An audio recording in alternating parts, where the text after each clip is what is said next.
ഭാരതം ലോകത്തിന് കൊടുത്തിട്ടുള്ള വലിയൊരു കാഴ്ചപ്പാടാണ്, ഒരു ജീവിത ദർശനമാണ് ധർമ്മം എന്ന് പറയുന്ന ഒരു വസ്തുത. ഒരുപക്ഷെ ആ പദം നമ്മൾ ധാരാളം കേട്ടിട്ടുണ്ട്. പക്ഷെ എന്താണ് ധർമ്മം,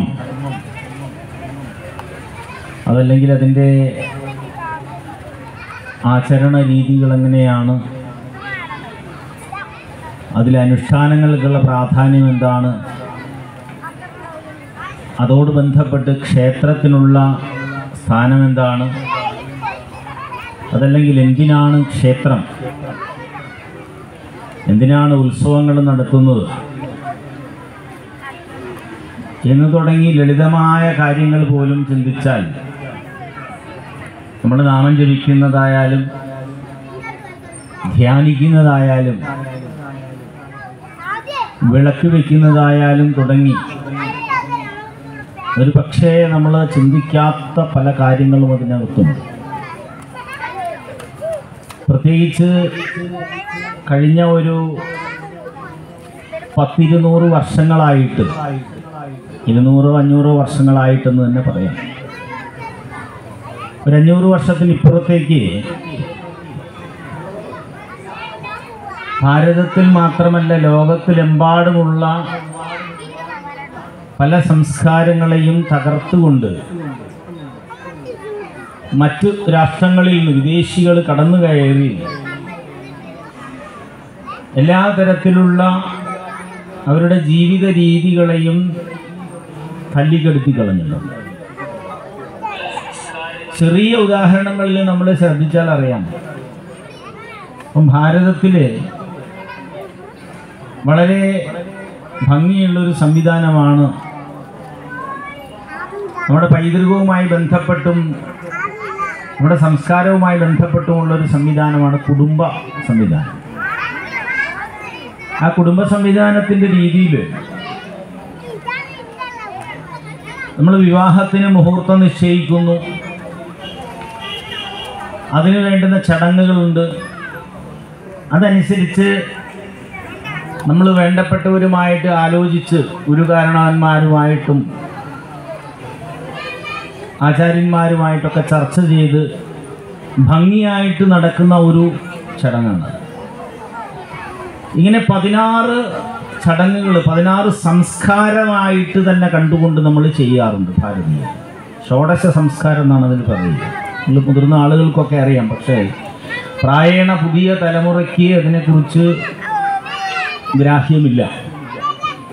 പക്ഷെ അത് ഒന്ന് പഠിച്ചു കഴിഞ്ഞാൽ, അതിനെക്കുറിച്ച് വെറുങ്ങനെയൊന്ന് ചെറിയ തോതിലെങ്കിലും ചിന്തിച്ചു കഴിഞ്ഞാൽ ഇത്രയേറെ ഗഹനമായ ഒരു വ്യക്തി വളർച്ചയുടെ, പേഴ്സണാലിറ്റി ഡെവലപ്മെൻറ്റിൻ്റെ ഒരു തലം ഭാരതീയർ ജീവിതത്തിൽ അനുഷ്ഠിച്ചിരുന്നുവോ എന്ന് നമ്മൾ അത്ഭുതപ്പെട്ടു. ഷോഡശ സംസ്കാരത്തിൽ ഏറ്റവും ആദിയിൽ വരുന്നത് തന്നെ ഗർഭാധാനം എന്ന് പറയുന്നത് സംഗതിയാണ്. ചിലത് മാത്രം ഞാൻ സൂചിപ്പിക്കുന്നു എന്നേ ഉള്ളൂ. 16 വിശദമായിട്ട് പറയണമെങ്കിൽ ദിവസങ്ങളോളം എടുക്കും. ഇന്ന് വിവാഹം നടക്കുന്നില്ല, കാണുന്ന രീതിയിൽ, തോന്നുന്ന രീതിയിൽ ആളുകൾ തമ്മിലുള്ള ബന്ധങ്ങളാണ്. അതിൻ്റെ പോരായ്മകളാണ് നമ്മുടെ സമൂഹത്തിൽ കണ്ടുകൊണ്ടിരിക്കുന്നത്. എന്നാൽ ഭാരതത്തിൻ്റെ രീതി അനുസരിച്ച് ഗർഭാധാനത്തിലേക്ക് എത്തുന്നത് മുഹൂർത്ത വിധി അനുസരിച്ചുള്ള വിവാഹ സമ്പ്രദായത്തിലൂടെയാണ്. അതൊരു സംസ്കാരമായിട്ടാണ് കാണുന്നത്. കേവലം ഒരു പക്ഷിയുടെയോ മൃഗത്തിൻ്റെയോ മറ്റ് ജീവജാലങ്ങളുടെയോ ഒന്നും തലമുറകളെ പോലെയല്ല പ്രത്യേകിച്ച് മനുഷ്യൻ്റെ ജീവിതത്തിൽ കാണുന്നത് ഭാരതീയർ. ഒരു തലമുറ ഒരമ്മയുടെ ഗർഭാശയത്തിൽ ഉരുവം കൊള്ളുന്നത്, നാമ്പെടുക്കുന്നത് വളരെ വിശിഷ്ടമായ ഒരു സംസ്കാരമാണ്. ഇതറിയണമെങ്കിൽ നമ്മൾ വെറുതെ ഒന്ന് ചിന്തിച്ചു നോക്കുക. ശ്രദ്ധിക്കുന്ന ആളുകൾ, നമ്മൾ ആരെങ്കിലും പ്രതീക്ഷിച്ചിട്ടാണോ, നമ്മൾ ആരെങ്കിലും അറിഞ്ഞിട്ടാണോ, നമ്മൾ എന്തെങ്കിലും ചിന്തിച്ചിട്ടാണോ നമ്മൾ ഇന്ന അച്ഛന്, ഇന്ന അമ്മയ്ക്ക്, ഇന്ന സ്ഥലത്ത്, ഇന്ന രീതിയിൽ, ഇന്ന ഭാവത്തിൽ, ഇന്ന സ്വഭാവത്തിൽ, ഇന്ന നിറത്തിൽ, ഇന്ന ഗുണങ്ങളായിട്ട് അല്ലെങ്കിൽ പോരായ്മകളായിട്ട് ജനിക്കുക എന്ന് നമുക്ക് ആർക്കും ഒരു തരത്തിലും മനസ്സിലായിട്ടില്ല. നമ്മൾ സ്വാഭാവികമായിട്ട് ജനിക്കുകയാണ് ചെയ്യുന്നത്. ഒരച്ഛനും അമ്മയും വിചാരിച്ചു കഴിഞ്ഞാൽ, അല്ലെങ്കിൽ ഒരു പുരുഷനും സ്ത്രീയും വിചാരിച്ചു കഴിഞ്ഞാൽ ഒരിക്കലും ഒരു തലമുറ ഉണ്ടാവില്ല. എത്രയോ ലക്ഷക്കണക്കിന് ആളുകൾ ലോകത്തിൽ മക്കളില്ലാതെ ജീവിക്കുകയാണ്. അപ്പോൾ നമ്മൾ ആലോചിച്ച് നോക്കുക, നമുക്ക് ജന്മം കിട്ടിയിരിക്കുന്നത് എന്തോ ഒരു പൂർവ്വ പുണ്യം കൊണ്ട് മാത്രമാണ്. ഒരു മനുഷ്യനായിട്ട് ജനിക്കണമെങ്കിൽ ഭാഗവതാദി മഹഗ്രന്ഥങ്ങൾ വ്യക്തമായിട്ട് പറയുന്നത് 84 ലക്ഷം ജന്മാന്തരങ്ങൾ കടന്നു പോയതിന് ശേഷം ആ സന്ദർഭങ്ങളിൽ, ആ സമയങ്ങളിൽ, ആ കാലങ്ങളിൽ ഏത് ജീവിയായിട്ടായിരുന്നു നമ്മളുണ്ടായിരുന്നത്? 84 ലക്ഷം ജീവി വർഗങ്ങളാണ്. ജീവികൾ വെറും 84 ലക്ഷം ജീവി മാത്രമല്ല, ജീവി വർഗങ്ങളാണ്. ആ വർഗത്തിലെ പല ജീവികളായിട്ടും കടന്നു പോയിട്ടുണ്ടാവും. ആ കാലങ്ങളിൽ ആ ജീവിയായിട്ട് ജീവിക്കുന്ന കാലത്ത് നമ്മൾ ഭൂമിയിൽ ആചരിക്കുന്ന, അനുഷ്ഠിക്കുന്ന കാര്യങ്ങളിലുള്ള കർമ്മത്തിൻ്റെ ഫലമായിട്ടാണ് മനുഷ്യജന്മം കിട്ടുന്നത്. ഇത് പുണ്യമാണ്. അപ്പം വെറുതെ അങ്ങ് ജനിച്ച ആളുകളൊന്നും അല്ല നമ്മൾ. ഇവിടെ കൂടിയിരിക്കുന്നവരിൽ അധ്യാപകരുണ്ടാവും, അതും ഉന്നത വിദ്യാഭ്യാസ രംഗത്തുള്ള ലെക്ചർമാരോ പ്രൊഫസർമാരൊക്കെ ഉണ്ടാവും. എല്ലാ റിട്ടയർഡ് പ്രൊഫസർമാരും ലെക്ചർമാരൊക്കെ ഉണ്ടാവും. ബയോളജി പഠിച്ചിട്ടുള്ളവർ, കെമിസ്ട്രി പഠിച്ചിട്ടുള്ളവർ, ഫിസിക്സ് പഠിച്ചിട്ടുള്ളവർ, അത് പഠിച്ചുകൊണ്ടിരിക്കുന്ന കുട്ടികളുണ്ടാവും കലാശാലയിലും സ്കൂളുകളിലുമൊക്കെ. നമുക്കിന്ന് എല്ലാ സംവിധാനങ്ങളും ഉണ്ട്. ഒന്ന് ഗൂഗിളിൽ സെർച്ച് ചെയ്ത് നോക്കുക. ഒരു അച്ഛൻ്റെ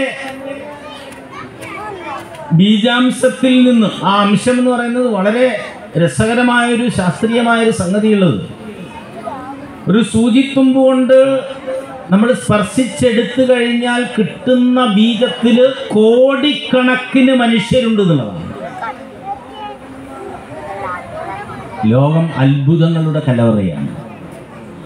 ആ കോടിക്കണക്കിന് മനുഷ്യരിൽ 1, 2, 3 ആളുകൾ മാത്രമാണ് ഒരു ഓട്ട മത്സരത്തിൽ ജയിക്കുന്നത് പോലെ അമ്മയുടെ ഗർഭാശയത്തിൽ മനുഷ്യരായിട്ട് പിറക്കുന്നത്. മത്സരിച്ച് പിറന്നവരാണ് നമ്മൾ.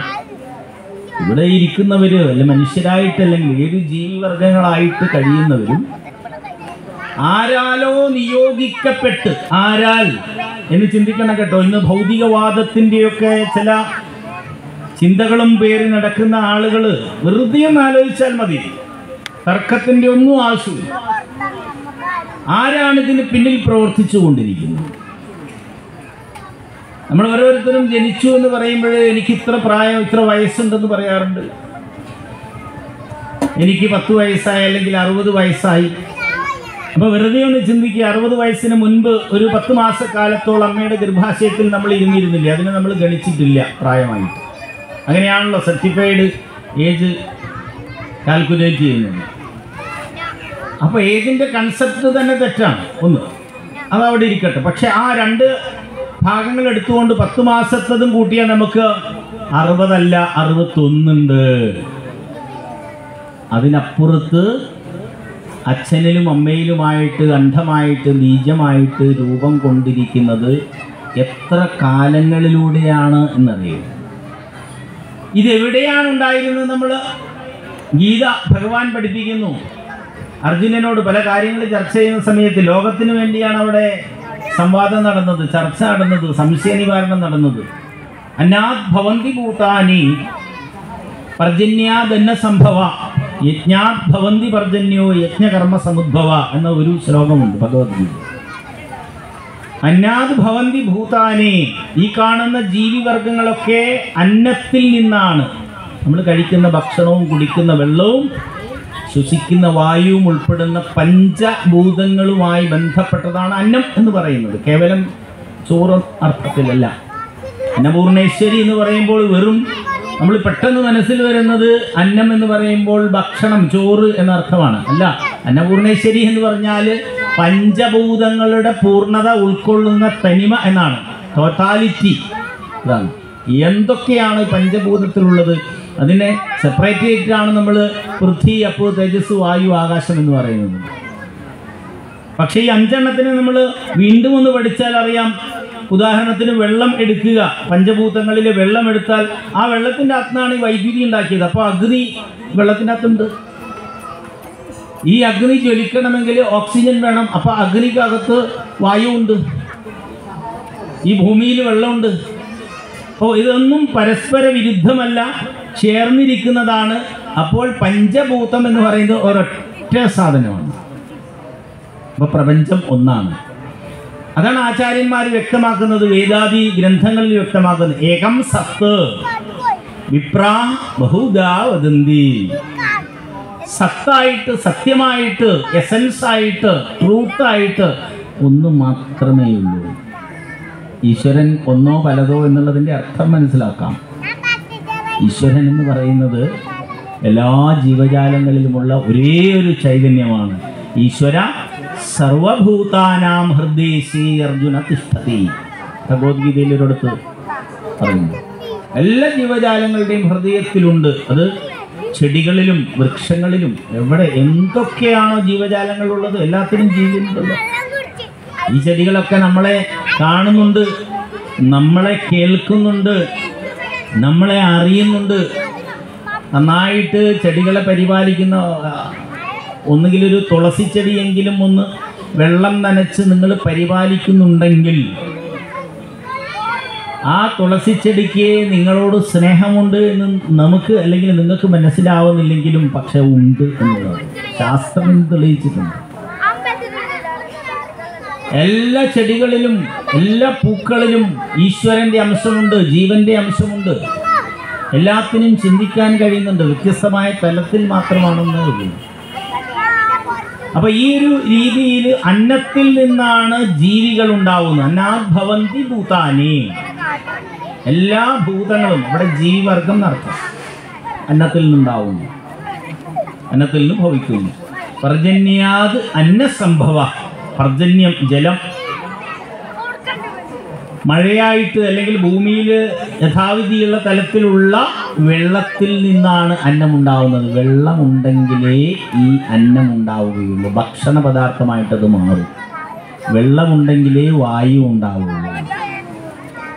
ജലത്തിൻ്റെ അംശമുണ്ടോ ചൊവ്വയിൽ, ചന്ദ്രനിൽ എന്നൊക്കെ നമ്മളിപ്പോൾ അന്വേഷിച്ചുകൊണ്ടിരിക്കുകയാണല്ലോ. ജലമുണ്ടെങ്കിൽ അവിടെ വായു ഉണ്ടാവും. വായുവും ജലവും ഉണ്ടെങ്കിൽ അഗ്നി സാന്നിധ്യം ഉണ്ടാവണം. അതിൻ്റെ സാന്നിധ്യം ഉണ്ടെങ്കിൽ പഞ്ചഭൂതം ഉണ്ടാവും. പഞ്ചഭൂതം ഉണ്ടെങ്കിൽ ഇന്നല്ലെങ്കിൽ നാളെ അല്ലെങ്കിൽ മുൻപ് അവിടെ ജീവൻ ഉണ്ടായിരുന്നു. യജ്ഞാത് ഭവന്തി പർജന്യോ. യജ്ഞത്തിൽ നിന്നാണ് കോമ്പിനേഷൻ, കൂടിച്ചേർച്ച, സംഗമം. ആ സത്സംഗത്തിൽ നിന്നാണ് ജലമുണ്ടാകുന്നത്. ഏതോ ചില സംഗതികൾ ചേർന്നിട്ടാണ് ജലം. ഇന്ന് ശാസ്ത്രം പറയും ഹൈഡ്രജനും ഓക്സിജനും ചേർന്നിട്ടാണ്. ഇത് തന്നെ ചിലത് ചേർന്നിട്ടാണ് അർജുന ജലമുണ്ടാവുന്നത്. യജ്ഞാദ്ഭവന്തി പർജന്യോ യജ്ഞകർമ്മ സമുദ്ഭവ. ഈ പ്രപഞ്ചം എന്ന് പറയുന്നത് കൂടിച്ചേരലുകളുടെ ഒരു തനിമയിൽ നിന്നാണ് ഉണ്ടായത്. ഒന്നും ഒന്നിൽ നിന്ന് വേറിട്ടതല്ല. നമ്മളെല്ലാം വിചാരിക്കുന്നത് നമ്മളൊക്കെ ഒറ്റയാണ്, എന്നെ സഹായിക്കാൻ ആരുമില്ല, എന്നെ സ്നേഹിക്കാൻ ആരുമില്ല. അങ്ങനെയാണല്ലോ ഈ സ്വഹത്യ ചെയ്ത് കളയുന്നത്. നമ്മൾ ആത്മഹത്യ എന്ന് പറയുന്ന സംഗതി, എനിക്ക് രക്ഷപ്പെടാൻ പറ്റില്ല. അതാ കഴിഞ്ഞ ദിവസം 5 ആളുകൾ ഒന്നിച്ചാണ് ആത്മഹത്യ ചെയ്തത്. കേരളത്തിലാണ്, വേറെ എവിടെയില്ല. ഒരമ്മ 2 കുട്ടികളെ തീയിട്ട് സ്വയം മരിച്ചു. പക്ഷെ കുട്ടികൾ മരിച്ചിട്ടില്ല. ഇന്നത്തെ വാർത്ത നിങ്ങളൊന്ന് നോക്കുക. ഒരു കൂട്ടുകാരനെ തല്ലിക്കൊന്നിട്ട് ഈ ഇടക്കാലത്ത് ഇറങ്ങിയ ഒരു സിനിമയുടെ രീതിയിൽ വീടിൻ്റെ അകത്ത് കുഴിച്ചിട്ടിട്ട് അവിടെയൊക്കെ നന്നായിട്ട് സിമെൻ്റൊക്കെ ചെയ്ത് മാർബിളൊക്കെ ഒഴിച്ച് കളഞ്ഞു. അത് കുഴിച്ചെടുത്തുകൊണ്ടിരിക്കുകയാണ് ഇപ്പോൾ പോലീസുകാർ. ഇന്നത്തെ ന്യൂസാണ് വൈകുന്നേരത്ത്. അപ്പോൾ സ്വന്തം കൂട്ടുകാരനെ തല്ലിക്കൊന്ന് തൻ്റെ സ്വന്തം വീടിൻ്റെ അകത്തളത്തിൽ കുഴിച്ചിടുന്ന ഒരു സംസ്കാരത്തിൽ നമ്മൾ എത്തി നിൽക്കുമ്പോൾ ഈ ജീവിവർഗത്തിൻ്റെ മനുഷ്യവർഗത്തിൻ്റെ ഏകാത്മതയെക്കുറിച്ച് നമ്മളെല്ലാം ഒന്നാണ് എന്ന ഭാവത്തെക്കുറിച്ചൊരു ബോധ്യമില്ലായ്മയാണ് ഇതിൻ്റെ അടിസ്ഥാനം. ഞാൻ എന്തിനു ജീവിച്ചു? ഒരിക്കലും ഒരു സ്ഥലത്ത് പോസ്റ്റ് ഗ്രാജുവേറ്റ് സ്റ്റുഡൻസിന്, മലയാളത്തിൽ PG ചെയ്തുകൊണ്ടിരിക്കുന്ന സ്റ്റുഡൻസിന് ക്ലാസ് എടുക്കുമ്പോൾ ഞാനതിൽ ചോദിച്ചു, എന്താണ് നമ്മുടെ ജീവിതത്തിൻ്റെ ലക്ഷ്യം? കുറച്ച് വർഷം മുമ്പാണ്. അന്ന് ഈ PG പഠിക്കുന്ന കുട്ടികൾ പലരും എന്ത് ലക്ഷ്യമാശ അങ്ങനെ ചർച്ച ചെയ്യാണ്ടായ കാരണം വന്ന് അവർക്ക് പഠിക്കാനുണ്ടായിരുന്നത് OV വിജയൻ്റെ ഖസാക്കിൻ്റെ ഇതിഹാസം എന്ന് പറയുന്നൊരു പുസ്തകമാണ്, ഒരു നോവൽ. അത് വായിച്ചിട്ടുള്ളവർ ഇതിനകത്തുണ്ടാവും. അപ്പം അതിലിങ്ങനെ പല കാര്യങ്ങൾ പറഞ്ഞു വരുമ്പോൾ ആ കൃതി തന്നെ നമ്മളൊന്ന് അതിൻ്റെ പേര് തന്നെ ശ്രദ്ധിച്ചാൽ അറിയാം. ഖസാക്കിൻ്റെ ഇതിഹാസം എന്നൊരു പേര് കൊടുക്കുന്നുണ്ട്. ഇതിഹാസങ്ങൾ രണ്ടാണ്, രാമായണവും മഹാഭാരതവും. അപ്പം എന്തുകൊണ്ടായിരിക്കാം ഇതിഹാസം എന്ന് പേര് കൊടുത്തത്? രാമായണത്തിലും മഹാഭാരതത്തിലും പറയപ്പെടുന്ന ആശയ സമ്പുഷ്ടത ഇതിനകത്ത് നിറച്ചു വെച്ചിട്ടുണ്ട് അദ്ദേഹം. അത് പിന്നീട് അദ്ദേഹത്തിൻ്റെ മറ്റൊരു കൃതിയിൽ വെളിപ്പെടുത്തുകയും ചെയ്യുന്നുണ്ട്. ഇതിഹാസത്തിൻ്റെ ഇതിഹാസം എന്ന് പറഞ്ഞ് മറ്റൊരു കൃതി വിജയൻ എഴുതിയിട്ടുണ്ട്. അപ്പോൾ ഈ ഖസാക്കിൻ്റെ ഇതിഹാസത്തിലുണ്ട്, നാട് വിട്ട് നാട് കയറി തസറാക്കിൽ പാലക്കാടൻ മലയിടുക്കിൽ എവിടെയോ വന്ന് ഒരു ഏകാധ്യാപക വിദ്യാലയത്തിൽ അധ്യാപകനായി ജീവിക്കുന്ന രവി എന്ന് പറയുന്ന കഥാപാത്രം. ഞാൻ പറയുന്നത് മറന്നുപോകരുത്, ജന്മാന്തരങ്ങളെക്കുറിച്ചാണ് ഞാൻ പറഞ്ഞു വരുന്നത്. നിങ്ങളൊന്നും, ഞാൻ ഉൾപ്പെടെ നമ്മളൊന്നും മുൻപ് ഇല്ലാതിരുന്നില്ല, നമ്മൾ ഇനി ഇല്ലാതാവുകയുമില്ല. മനസ്സിൽ വെച്ചോളൂ, മരണം എന്ന് പറയുന്നത് ഒരു പൂർണ്ണവിരാമമല്ല, അതൊരു മാറ്റം മാത്രമാണ്. അതെന്തിനു വേണ്ടിയാണെന്നും ഞാൻ പറയും. ചിന്തിക്കുക, പഠിക്കുന്ന കുട്ടികൾ ചിന്തിക്കുക, പ്രത്യേകിച്ച് പഠിച്ചുകൊണ്ടേയിരിക്കുക. അങ്ങനെ നാട് വിട്ടെത്തുന്ന രവി ഒരു സന്ധ്യാസമയത്ത് നല്ല തണുത്ത കാറ്റും കൊണ്ട് പാലക്കാടൻ മലനിരകളിൽ നിന്ന് വരുന്ന അവിടുത്തെ ആ പനമ്പട്ടകളിൽ പിടിച്ച കാറ്റിൻ്റെ മൂളലും കൊണ്ടുവന്ന് ബസ്സിറങ്ങി, കൂമങ്കാവിൽ ബസ്സിറങ്ങി, അവിടുന്ന് കുറച്ച് വെള്ളവും കുടിച്ച്, ഐസിനേക്കാൾ തണുപ്പുള്ള വെള്ളവും കുടിച്ച് അദ്ദേഹം ഒരു പരിചയമില്ലാത്ത ലോകത്ത് പിന്നീട് സ്വസ്ഥമായിട്ട് ജീവിക്കുകയാണ് കുറേ വർഷം. എങ്ങനെയൊക്കെ ജീവിച്ചു എന്നൊന്ന് വായിച്ചിട്ടുണ്ട്. ഞാൻ തിരിച്ചു പോകുന്നൊരു പോക്കുണ്ട്, അതാ ഞാൻ പറയുന്നില്ല. തിരിച്ചു പോകുന്നത് മരണത്തിലേക്കാണ്. ഒരു പാമ്പിൻ്റെ കടിയേറ്റാണ് അദ്ദേഹം മരിക്കുന്നതായിട്ട് എഴുത്തുകാരൻ ചിത്രീകരിച്ചിരിക്കുന്നത്. അതിന് തൊട്ട് മുൻപ് ഈ രവിയുടെ മനസ്സിൽ നിന്ന് ഊർന്നു വരുന്ന ചില ചിന്തകളെ മനോഹരമായിട്ട് വിജയൻ അവതരിപ്പിക്കുന്നുണ്ട്. സായന്തനങ്ങളുടെ അച്ഛ വിടതരിക, മന്ദാരത്തിൻ്റെ ഇലകൾ തുന്നിച്ചേർത്ത പുനർജനിയുടെ കൂടുവിട്ട് ഞാൻ യാത്രയാവുകയാണ്.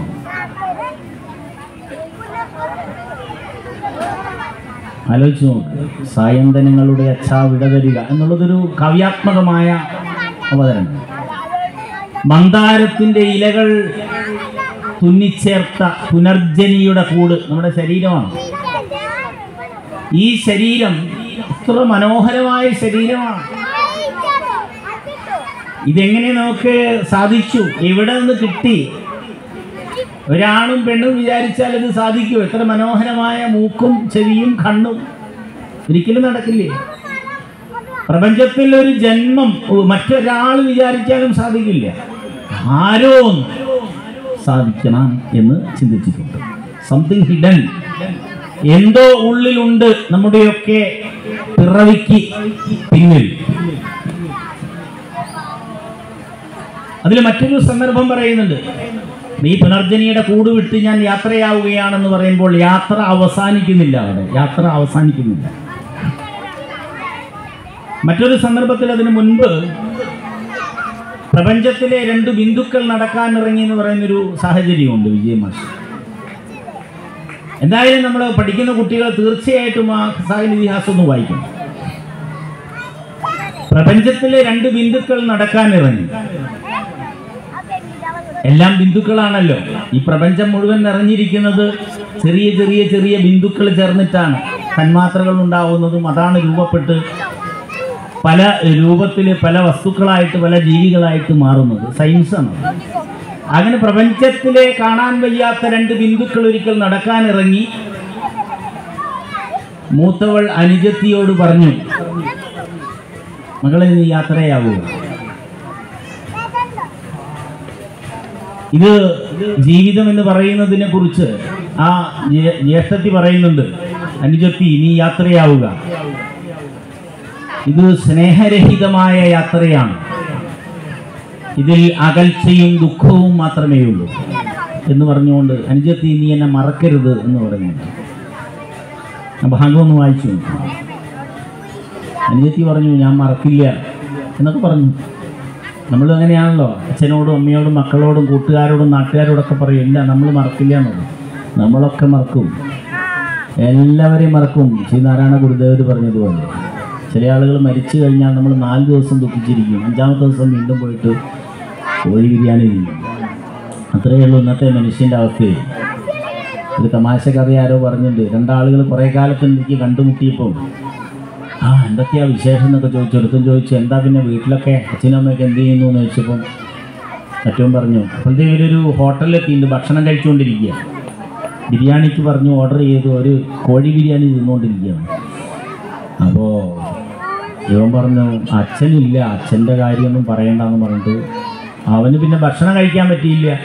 അവനിങ്ങനെ അച്ഛൻ കഷ്ടപ്പെട്ടതിനെക്കുറിച്ചും അച്ഛന് രോഗം വന്നതിനെക്കുറിച്ചും അച്ഛൻ മരിച്ചതിനെക്കുറിച്ചും അങ്ങനെ അവസാനം ഒരു നിവൃത്തിയില്ലാതെയായി, അച്ഛൻ മരിച്ചു. അപ്പോഴത്തേക്കും സമയം കുറേ പോയത്. ഈ ചങ്ങാതി തിരിച്ച് മറ്റവനോട് ചോദിച്ചു നിൻ്റെ അച്ഛനും അമ്മയൊക്കെ? എൻ്റെ അച്ഛൻ ഒരു ദിവസം രാവിലെ ഇടിവെട്ടി മൂപ്പര് തീർന്നു പോയി. ഒരു സെക്കൻഡുണ്ട് സംഭവമായി. അപ്പോൾ ഒരാളുടെ അച്ഛനെക്കുറിച്ചുള്ള മരണത്തെക്കുറിച്ചുള്ള സ്നേഹത്തെക്കുറിച്ചുള്ള പരികല്പന അത്രയേ ഉള്ളൂ. നമുക്കെങ്ങനെയാണെന്നറിയില്ല അല്ലേ? അടുത്ത കാലത്താണല്ലോ വളരെ ഇഷ്ടപ്പെടുന്ന ആളുകളെയാണ് നമ്മൾ കാമിനി എന്നും കാമുകൻ എന്നൊക്കെ പറയുക. സ്ത്രീകൾ, പുരുഷരല്ലേ, യുവാക്കന്മാർ, തരുണന്മാർ, തരുണികൾ വല്ലാതെ പ്രണയിച്ച് പ്രേമിച്ച് ഇഷ്ടപ്പെട്ട് സങ്കല്പങ്ങളൊക്കെ നെയ്ത് അതാണ് കാമുകനും കാമിനി. നമ്മൾ കേട്ടു കേരളത്തിൽ 10ാം ക്ലാസ്സിന് ഫുൾ A+ നേടി, +2 ഫുൾ A+ നേടി ഒരു കാമിനി, പേരൊന്നും ഞാൻ പറയുന്നില്ല, അവർ ജീവിച്ചിരിക്കുന്നുണ്ട്. അവർ നന്നാട്ടെ എന്ന് പ്രാർത്ഥിക്കുക. നമ്മളൊക്കെ അവർക്കൊരു കാമുകനുണ്ടായിരുന്നു. ഒരിക്കൽ കൊക്കക്കോളയിൽ എന്തോ കലക്കി കൊടുത്തു, പക്ഷേ കുടിച്ചുപോയി. എന്തോ ഒരു കയ്പ്, ഒരു സുഖമില്ലാത്ത ചൊവ്വ എന്നൊക്കെ പറഞ്ഞ് പോയി കളഞ്ഞു. അപ്പോൾ ഫുൾ A+ ബയോളജിയിലും കെമിസ്ട്രിയിലും ഫിസിക്സിലും ഒക്കെ കിട്ടിയ ആളാണ്. ബുദ്ധിമണ്ഡലം വികസിച്ചതാണ്. കോഗ്നിറ്റീവ് ഡൊമൈൻ സൂപ്പറാണ്. അഫക്റ്റീവ് ഡൊമൈൻ ഉണ്ടായിരുന്നില്ല. ആ കോഗ്നിറ്റീവ് ഡൊമൈൻ വെച്ച് ബുദ്ധിമണ്ഡലം വെച്ചിട്ട് അടുത്ത പരിപാടി കൊടുത്തു, കഷായത്തിന് വിഷം കലക്കി കൊടുത്തു. അങ്ങനെയാണ് കാമിനി കാമുകനൊക്കെ. നമ്മുടെ ഇതിഹാസങ്ങളിലും പുരാണങ്ങളിലും ധാരാളം കാമിനി കാമുകന്മാരെ കാണാം. രാധയെയും കൃഷ്ണനെയും കാണാം, ശിവനെയും പാർവതിയെയും കാണാം. ശിവരാത്രി കഴിഞ്ഞ ദിവസമല്ലേ കടന്നുപോയത്. സ്വന്തം ഭാര്യയുടെ അടുത്തിരുന്നിട്ട് രാമന്റെ കഥ പറഞ്ഞ ഒരച്ഛനെ അല്ലെങ്കിൽ ഒരു കെട്ടിയോനെ ഇന്നത്തെ ലോകത്തിൽ എവിടെയാ കാണാൻ പറ്റുക? ഭാര്യ വന്നിട്ട് ചോദിക്കുകയാണ്, ചേട്ടാ ഈ രാമന്റെ കഥയെന്ന് പറഞ്ഞു തരുമെന്ന്. ഇപ്പൊ ഏതെങ്കിലും ഭാര്യമാര് ഇവിടെ ഇരിക്കുന്നവരെന്ന് ഞാൻ പറയുന്നില്ല, ആരെങ്കിലും ഒന്ന് പോയിട്ട് ഭർത്താവിനോട് ചേട്ടാ ഈ കൃഷ്ണന്റെ കഥ എങ്ങനെയാണ്, എന്താ ഒന്ന് പറഞ്ഞു തരുമോ, അല്ലെങ്കിൽ ജന്മാന്തരങ്ങൾ എന്താണ് ഒന്ന് പറഞ്ഞു തരുമോ എന്ന് ചോദിച്ചാൽ അയാൾ പതുക്കെ എണീറ്റ് പോകും. എന്നിട്ട് പേഴ്സണൽ ഡോക്ടറെ വിളിക്കും. എന്നിട്ട് പറയും ഓക്കെന്തോ സുഖമില്ല എന്ന് തോന്നുന്നു, എന്നോട് രാമായണം ഒന്ന് പറഞ്ഞു തരുമോ എന്ന് ചോദിച്ചിട്ടുണ്ട്, എന്താ ഡോക്ടറെ ചെയ്യാന്ന്. അപ്പോൾ ഡോക്ടർ പറയും നമുക്കൊരു കാര്യം ചെയ്യാം, ബോധം കെടാനുള്ള എന്തെങ്കിലും ഗുളിക കൊടുക്കാം, എന്നിട്ട് തീരുമാനിക്കാൻ പറയും. അത്രേ ഉള്ളൂ. പക്ഷേ രാമൻ്റെ കഥ എങ്ങനെ പറഞ്ഞു കൊടുക്കുന്നു? നമ്മൾ മക്കളോട് എന്ത് കഥ പറയുന്നു? അച്ഛൻ അമ്മ മക്കളോട് എന്ത് കഥ പറയുന്നു? എന്ത് പാട്ട് പാടുന്നു? പാട്ട് പാടാൻ സമയം കിട്ടാറുണ്ടോ എന്ന് ആലോചിച്ച് നോക്കാം. അപ്പൊ അച്ഛനോടുള്ള ആ ബന്ധത്തിൽ നിന്നുകൊണ്ട് സായന്തനങ്ങളുടെ വിടതരിക എന്ന് പറയുമ്പോഴും അതിനു മുൻപ് ഈ ബിന്ദുക്കൾ നടക്കാനിറങ്ങിയതിൻ്റെ കഥ പറയുമ്പോഴും വിജയൻ സൂചിപ്പിച്ചു വരുന്നത് ആത്മബന്ധങ്ങളുടെയും ജന്മാന്തരങ്ങളുടെയും കഥയാണ്. നടക്കാനറിയ ബിന്ദുക്കൾ പിരിഞ്ഞുപോയി. ഒരാൾ മരണത്തിലേക്ക് പോയി, അടുത്ത യാത്രയാണ്. മരണം എന്ന് പറയുന്നത് അടുത്ത യാത്രയാണ്, തീരുന്നില്ല. കാലങ്ങൾക്ക് ശേഷം ചതലിയുടെ താഴ്വാരത്തിൽ ഒരു കൊച്ചു പെൺകുട്ടി, സുന്ദരി, അവൾ അശോകത്തിൻ്റെ പൂവിൻ്റെ ഞെട്ടൊടിച്ചപ്പോൾ ആ പൂ അവളോട് പറഞ്ഞു, അനുജത്തി നീ എന്നെ മറന്നു. ഒരു പൂവായി വിരിഞ്ഞു നിൽക്കുകയാണ് പഴയ ചേച്ചിയെ. നമ്മുടെയൊക്കെ കൂടെ ജീവിച്ചിരുന്നവർ പലരും കടന്നുപോയില്ലേ? പൂച്ചയായും പുഴുവായും ഈച്ചയായും പാറ്റയായും പലതായിട്ടും പല തലങ്ങളിലേക്ക് എവിടെ അവർ പരിണമിക്കുന്നു എന്ന് ഇന്നും ശാസ്ത്രത്തിന് ജ്ഞാതമല്ല, അജ്ഞാതമാണ്. ജനീവയിൽ ജീവകണ പരീക്ഷണം നടന്നുകൊണ്ടിരിക്കുകയാണ്. വർഷങ്ങളായിട്ട്, 10-20 വർഷമായിട്ട് ജീവകണ പരീക്ഷണം. എന്താണ് ജീവൻ എന്നന്വേഷിച്ചുകൊണ്ടിരിക്കുകയാണ്. അവിടെയാണ് നമ്മുടെ സന്യാസി ശ്രേഷ്ഠന്മാർ, ഭാരതത്തിലെ സന്യാസി ശ്രേഷ്ഠന്മാർ. അത് നമ്മുടെ കേരളത്തിലെ ഒരു കവിയായിരുന്ന, എഴുത്തുകാരനായിരുന്ന, ഒരു സംഗീതജ്ഞനായിരുന്ന, അല്ലെങ്കിൽ സിനിമാ ഗാനരചയിതാവായിരുന്ന വയലാറിൻ്റെ ഭാഷയിൽ പറയണം നമ്മൾ ശരിക്കും. അവരന്വേഷിച്ചത് എന്തായിരുന്നു എന്നും അവരുടെ സംസ്കാരമാണ് എൻ്റെ സംസ്കാരം എന്നും പറയുന്ന വയലാറിൻ്റെ കവിത ശ്രദ്ധിച്ചാലും, സർഗസംഗീതം എന്ന് പറയുന്ന അദ്ദേഹത്തിൻ്റെ കവിതയിൽ അദ്ദേഹം പറയുന്നുണ്ട്, ഞാൻ എന്താണ്, എൻ്റെ ഉള്ളിലിരിപ്പ് എന്താണ്, ആരണ്യാന്തരഗഹരോദരതപസ്ഥാനങ്ങളിൽ സൈന്ധവോദാരശ്യാമ മനോഭിരാമ പുളിനോബന്ധപ്രദേശങ്ങളിൽ ആരന്തർമുഖരി പ്രപഞ്ച പരിണാമോദ്ഭിന്ന സർഗക്രിയാസാരം തേടിയലഞ്ഞു പണ്ട് അവരിലെ ചൈതന്യമെൻ ദർശനം. എൻ്റെ കാഴ്ചപ്പാടെന്ന് പറയുന്നത്, എൻ്റെ ദർശനം എന്ന് പറയുന്നത്, പണ്ട് ആരാണ് ആരണ്യ അന്തരഗഹ്വര ഉദരതപസ്ഥാനങ്ങളിൽ, കാടകങ്ങളിലും ഗുഹകളിലും വൃക്ഷകോടരങ്ങളിലും നദീതടങ്ങളിലെ പുളിനങ്ങളിലും മണൽത്തിട്ടുകളിലുമെല്ലാം ഇരുന്നു കൊണ്ട് ആര് അന്തർമുഖർ, പുറത്തേക്ക് നോക്കിയതല്ല, കണ്ണു പിടിച്ചിട്ട് അങ്ങോട്ട് നോക്കിയിട്ട് ആ നല്ല നിറമാണല്ലോ, നല്ല കാഴ്ചയാണല്ലോ, നല്ല ഭക്ഷണമാണല്ലോ, നല്ല വീടാണല്ലോ, നല്ല വണ്ടിയാണല്ലോ, എൻ്റെ അമ്മേ ഇതൊക്കെ എനിക്കുണ്ടായി, ഇങ്ങനെ ചിന്തിച്ചവരല്ല സന്യാസിമാര്. അവരുള്ളിലേക്ക് നോക്കിയിട്ട് ഞാൻ എന്താണ് എന്ന് അന്വേഷിച്ചു. ആരന്തർമുഖർ ഈ പ്രപഞ്ച പരിണാമ ഉദ്ഭിന്ന സർഗക്രിയാസാരം തേടിയലഞ്ഞു പണ്ട്.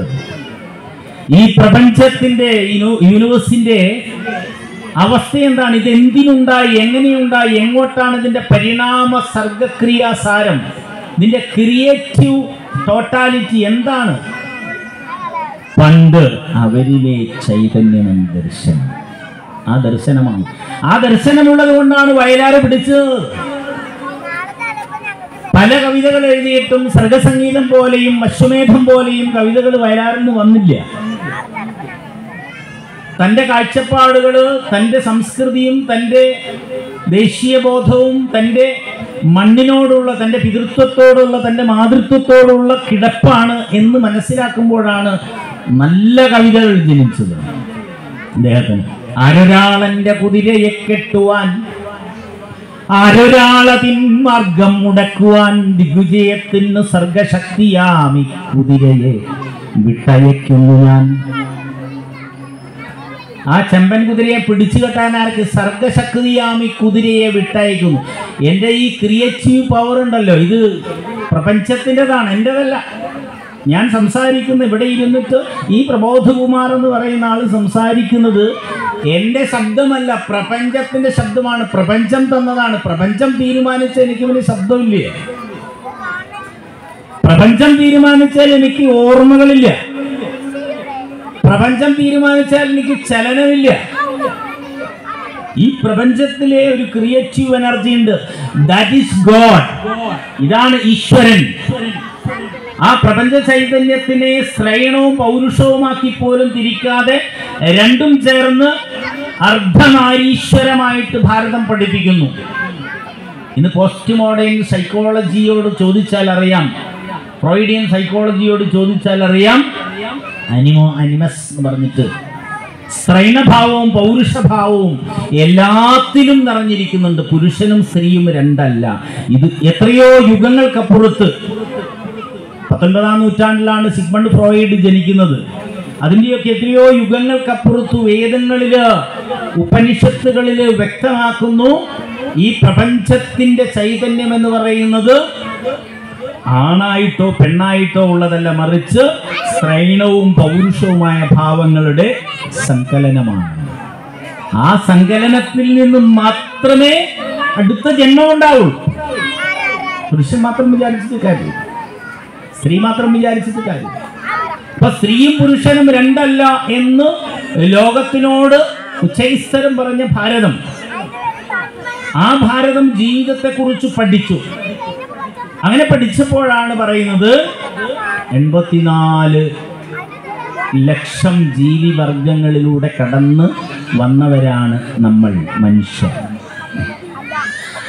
പല മനുഷ്യർക്കും പലതരത്തിലുള്ള അസുഖങ്ങളുണ്ടാവാം, ശാരീരികമായ വിഷയങ്ങൾ ഉണ്ടാവാം, ജന്മനാ ഉണ്ടാവും, കർമ്മം കൊണ്ടുണ്ടാവും, ജനിച്ചതിന് ശേഷം അപകടങ്ങളുണ്ടാവാം, രോഗങ്ങളുണ്ടാവാം, ദുരിതങ്ങളുണ്ടാവാം, ബുദ്ധിമുട്ടുകൾ സാമ്പത്തികമായിരിക്കാം, കൗടുംബികമായിട്ടായിരിക്കാം, പല തലങ്ങളിലുണ്ടാവാം. ഇതിനെയൊക്കെ ഒറ്റ വാക്കിൽ സംസ്കൃതം പറഞ്ഞ ക്ഷതം എന്നാണ്. പോരായ്മകൾ. മക്കൾ കേൾക്കുന്നുണ്ടോ? ഉണ്ടല്ലേ? പ്രത്യേകിച്ച് യുവാക്കന്മാരും യുവതികളും ഒന്ന് വിലയിരുത്തിയാൽ നല്ലതാണ്. ഇന്ന് ലോകത്തില് ഏറ്റവും കൂടുതൽ ജനതയുള്ള 143 കോടി ജനതയുള്ള രാഷ്ട്രമാണ് ഭാരതം. അതിൽ 23% യുവത്വമാണ്, യുവതികളും യുവാക്കന്മാരും. ആനുഷംഗികമായിട്ട് പറയുകയാണ്. പക്ഷേ ഈ നമ്മുടെ കൊച്ചു കേരളം പോലെയുള്ള പ്രദേശങ്ങളിൽ ഞാൻ എന്താണെന്നും ഞാൻ എന്തിനാണെന്നും ഞാൻ ആരാണെന്നും ഞാൻ എങ്ങോട്ടാണെന്നും ഒന്നും ചിന്തിക്കാതെ ഈ നിമിഷം അടിച്ചു പൊളിച്ച് ജീവിക്കുക, എന്നിട്ട് ചത്താലും കുഴപ്പമില്ല എന്ന് ചിന്തിക്കുന്ന വർഗമായിട്ട് യുവാക്കന്മാർ മാറിക്കൊണ്ടിരിക്കുന്നു, യുവതികൾ മാറിക്കൊണ്ടിരിക്കുന്നു. ശരിയാണോ എന്ന് നിങ്ങൾ വിലയിരുത്തുക. എന്നോട് ദേഷ്യം തോന്നുന്നു. ഏറ്റവും കൂടുതൽ മയക്കുമരുന്ന് ഇറക്കുമതി ചെയ്യപ്പെടുന്നതും അമാനുഷികമായ സ്വഭാവങ്ങൾ കയറ്റുമതി ചെയ്യപ്പെടുന്നതുമായ സ്ഥലം എവിടെയാ? കേരളത്തിലാണ്. പണ്ട് കഞ്ചാവിനെ കുറിച്ച് കേട്ടിരുന്നുള്ളൂ. ചരസും ഭാങ്കും ഹാഷിഷും ബ്രൗൺ ഷുഗറും പെത്തഡിനും തുടങ്ങി ഇന്ന് MDMA-യിൽ എത്തി നിൽക്കുന്ന സമയത്ത് കോഴിക്കോട് ജില്ലയിലെ ഒരു സ്കൂളിൽ, ഇത് ജില്ല മലപ്പുറമാണെന്ന് വിചാരിച്ചു, ആവട്ടെ, ഇതിന് അതിരുകളൊന്നും വലിയ കാര്യമൊന്നും. 8ാം ക്ലാസ്സിൽ പഠിക്കുന്ന 8 പെൺകുട്ടികളാണ് MDMA-യുടെ കാരിയർമാരായിട്ട് മാറിയത്. കുട്ടികൾക്ക് വിതരണം ചെയ്യുന്നത് അവരാണ്. 2 ദിവസം മുൻപേ, ഇന്നലേക്ക് മുൻപേ നമ്മുടെ സമീപ ജില്ല തന്നെയാണല്ലോ കോഴിക്കോട്, അതിൽ തിരുവമ്പാടിയിലെ ഒരു സ്ത്രീ ഉൾപ്പെടെ ഒരു യുവതി ഉൾപ്പെടെയുള്ള 3 ആളുകളെയാണ് MDMA-യുടെ കച്ചവടവുമായിട്ട് പിടിച്ചെടുത്തത്. പരമാവധി ആളുകളെ വേഗത്തിൽ കൊല്ലുക. അവരുടെ ശരീരവും അവരുടെ മനസ്സും അവരുടെ ഇന്ദ്രിയങ്ങളും അവരുടെ പ്രാണനും അവരുടെ ബുദ്ധിയും തുടങ്ങി ആ പഞ്ചതലങ്ങളെ തകർക്കാൻ ഇന്ന് കേരളം വളരെ ശ്രമിച്ചുകൊണ്ടിരിക്കും. എല്ലാവരുടെ സഹായം അതിനുണ്ട്, നമ്മുടെയൊക്കെ സഹായമുണ്ട്. ഇനി വേണോ വേണ്ടിയോ തീരുമാനിക്കുക. ഇതൊന്നും എന്നെ ബാധിക്കില്ല എന്നും പറഞ്ഞിട്ടാണ് നമ്മൾ ഇരിക്കുന്നതെങ്കിൽ നാളെ മറ്റന്നാൾ നമ്മുടെ വീടിൻ്റെ വാതിക്ക വന്ന് മുട്ടും MDMA. നമുക്കിന്ന് 2 കുട്ടികളെ ഉള്ളൂ അല്ലേ? ഞാൻ ചോദിക്കുന്നില്ല, കൈവെക്കാനൊന്നും ചോദിക്കുന്നില്ല. ഞാൻ ആലോചിച്ചാൽ മതി. 1.5 കുട്ടിയായിട്ട് ജീവിക്കുന്നവരാണ് അന്നപൂർണേശ്വരിയെ പ്രാർത്ഥിക്കാൻ വരുന്നത്. 5 കുട്ടികളും അതിൽ കൂടുതലുള്ള ഒരാളും ഈ ക്ഷേത്രത്തിൽ വരാറില്ല. ആരെങ്കിലും ഉണ്ടോ? നമ്മുടെ 2 തലമുറയ്ക്ക് അപ്പുറത്ത് അച്ഛനച്ഛൻ്റെ അല്ലെ അച്ഛൻ്റെയും അമ്മമ്മയുടെയും കാലത്ത് 10ഉം 8ഉം 7ഉം 6ഉം കുട്ടികളുണ്ടായിരുന്നു. ഇന്ന് 2 കുട്ടികൾ. അതിലേതെങ്കിലും ഒന്ന് നാളെ ഈ പറഞ്ഞ മയക്കുമരുന്നിന്റെ പിടിയിൽ വന്നാൽ, മദ്യത്തിന്റെ പിടിയിൽ വന്നാൽ കൊല്ലുക മാത്രമല്ല തിന്നും. യാദവകുലം മദ്യാസക്തരായി തമ്മിലടിച്ച് നശിച്ചതിൻ്റെ കഥ നോക്കി നിന്ന് ചിരിക്കേണ്ടി വന്ന ഗതികേട് ഭഗവാൻ കൃഷ്ണന് പോലും ഉണ്ടായിരുന്നു അല്ലേ? എല്ലാ സ്ഥലത്തും അവർ തമ്മിലടിച്ച് മരിച്ച, സ്വയം അങ്ങോട്ടും ഇങ്ങോട്ടും കുത്തിക്കൊന്നതാണ്. കേരളം അങ്ങോട്ട് പോയിക്കൊണ്ടിരിക്കുക. ഓരോ ദിവസവും നിങ്ങൾ രാത്രി ഒരു 10:30 മണിയുടെ ചാനലൊന്ന് തുറന്നു വെക്കുക. FIR എന്നും പോലീസ് ഡയറി എന്നൊക്കെ പറഞ്ഞിട്ട് പേര് മനോഹരമായിട്ട് കൊടുത്തിട്ടുണ്ട്. ഇതിലൊക്കെ കാണാം, ഭാര്യ ഭർത്താവിനെ കൊന്നു, ഭർത്താവ് ഭാര്യയെ കൊന്നു, മക്കൾ അച്ഛനെ കൊന്നു, അച്ഛൻ മക്കളെ കൊന്നു, ചുട്ടുകൊന്നു. പുതിയ പുതിയ രീതിയിൽ എങ്ങനെ കൊല്ലാമെന്ന് റിസർച്ച് ചെയ്യുന്ന കെട്ടിയവന്മാരും കെട്ടിയവന്മാരും ഒക്കെ ഉണ്ട് നമ്മുടെ കേരളത്തിൽ. വേറെ എവിടെയില്ല. പാമ്പിനെ കൊണ്ട് കടിപ്പിച്ച് കൊല്ലുക, ഷോക്കടിപ്പിച്ച് കൊല്ലുക, തലക്കടിച്ച് ചുറ്റിക കൊണ്ട് തലക്കടിച്ചിട്ടാണ് കഴിഞ്ഞ ദിവസം കൊന്ന് ഇന്നിപ്പോൾ മാന്തിക്കൊണ്ടിരിക്കുന്നത്. ചുറ്റിക കൊണ്ട് തലക്കടിച്ച് കൊന്നത് കേട്ടിരുന്നല്ല. പണ്ട് ഞാനൊക്കെ ചെറിയ ക്ലാസ്സിൽ പഠിക്കുന്ന കാലത്താണ് കാസർഗോഡ് മുതുകുറ്റിക്കാരൻ ചന്ദ്രൻ, റിപ്പർ ചന്ദ്രൻ, അങ്ങനെയാണ് റിപ്പർ എന്നുള്ള പേര്. റിപ്പർ ചന്ദ്രൻ ആദ്യം ചുറ്റിക എടുത്തിട്ട് സ്വന്തം അമ്മയുടെ തലക്ക് അടിച്ചു നോക്കിയെന്നാണ്. അമ്മ എന്തോ കാരണവശാൽ ചത്തില്ല. മറക്കരുതേ, ഇവിടെ ഇരിക്കുന്ന അമ്മമാർ മറന്നു പോയിരുന്നു. ചന്ദ്രൻ പിന്നീട് പലരെയും തലക്കടിച്ചു കൊന്നു. ഒടുവിൽ ചന്ദ്രനെ കൊല്ലാൻ വിധിച്ച സമയത്ത് കൊല്ലുന്നതിന് മുൻപ് അവസാനത്തെ ആഗ്രഹം എന്താണ് എന്ന് ചോദിച്ചു. അങ്ങനെയുണ്ടല്ലോ മക്കളെ. അപ്പം ചന്ദ്രൻ പറഞ്ഞു, എൻ്റെ അമ്മയെ ഒന്ന് കാണണം. അപ്പം ജയിലധികൃതർ വിചാരിച്ചു, ഒരു നല്ല കാര്യം, പാവം എന്തായാലും മരിക്കാൻ പോവാണ്, പക്ഷെ അന്നേരെങ്കിലും അമ്മയെ കാണണം എന്ന് ആഗ്രഹിച്ചല്ലോ, നല്ലൊരാഗ്രഹമല്ലേ. അമ്മയെ മുന്നിൽ നിർത്തിയപ്പോൾ ചാടിക്കേറി അമ്മയുടെ കഴുത്തിന് പിടിച്ചു പോയാലോ. ഇത് പറഞ്ഞ് ഈ തള്ളയുടെ നാവ് പറിച്ചെടുക്കണം എന്ന് പറഞ്ഞു. ഞാൻ എൻ്റെ വീട്ടിൽ കുട്ടിക്കാലത്ത് കോഴീനെ കട്ടുകൊണ്ടുവരുമായിരുന്നു. അന്ന് അതിനെ കൂടെ ഇരുന്ന് തിന്നവളാണിവൾ. ഒരമ്മയിലൂടെയും അച്ഛനിലൂടെയും സഹോദരങ്ങളിലൂടെയും നാട്ടുകാരിലൂടെയും വീട്ടുകാരിലൂടെയും കുടുംബക്കാരിലൂടെയും നേടുന്ന സംസ്കാരം, ചുറ്റുപാടുകളിൽ നിന്ന് നമുക്ക് കിട്ടുന്ന സംസ്കാരം നമ്മളെ എവിടെ എത്തിക്കുന്നു? ജീവിക്കാൻ ആഗ്രഹം മുതുകുറ്റി ചന്ദ്രനും ഉണ്ടായിരുന്നിരിക്കണം. സ്വന്തം കുട്ടിയെ, സ്വന്തം അച്ഛനെ, സ്വന്തം അമ്മയെ എലിവിഷം കൊടുത്തു കൊന്നു. ഒടുവിൽ ജയിലിലായിട്ട് കുറച്ചു കാലം കഴിഞ്ഞപ്പോൾ സ്വയം മരിക്കുകയും ചെയ്തു. സൗമ്യ. അവർ മരിച്ചതുകൊണ്ട് അവരുടെ പേര് ഞാൻ പറഞ്ഞു, എന്നെ പറയാൻ താല്പര്യമില്ല. വേറൊരാൾ ഇവിടെ കോഴിക്കോട് കൂടത്തായിലുണ്ട്, 6 പേരെ ഞാൻ കൊന്നു എന്നാണ് പറയുന്നത്. എന്നെ തെളിയിക്കപ്പെടണം, തെളിയിക്കപ്പെട്ടിട്ടില്ല. ഞാൻ ചോദിക്കാം, ഇത് നിങ്ങളോടൊന്നും ചോദിക്കുന്നതല്ല കേട്ടോ, ഞാൻ നിങ്ങളോടൊന്നും ചോദിക്കാൻ വന്നോ പറയാമെന്നൊന്നുമില്ല, എനിക്കെന്തൊക്കെ തോന്നുന്നതാണ്. നമ്മളെന്ത് നേടി എന്നാണ് ചോദിക്കുന്നത്. ഈ ലോകത്തിന് മുഴുവൻ ശാന്തിയും സമാധാനവും കൊടുക്കാൻ വേണ്ടിയിട്ട് ഈ പ്രപഞ്ചത്തിൻ്റെ രഹസ്യത്തെക്കുറിച്ച് സദാ സർവദാ ഇരുന്ന് പ്രാർത്ഥിച്ച് അത് കണ്ടെത്തിയിട്ടൊരു ബൃഹത്തായ സംസ്കാരം, അതാണ് സനാതന ധർമ്മം എന്ന് പറഞ്ഞിട്ട് സന്യാസി വര്യന്മാർ ലോകത്തിന് കൊടുത്തിട്ടുള്ളത്.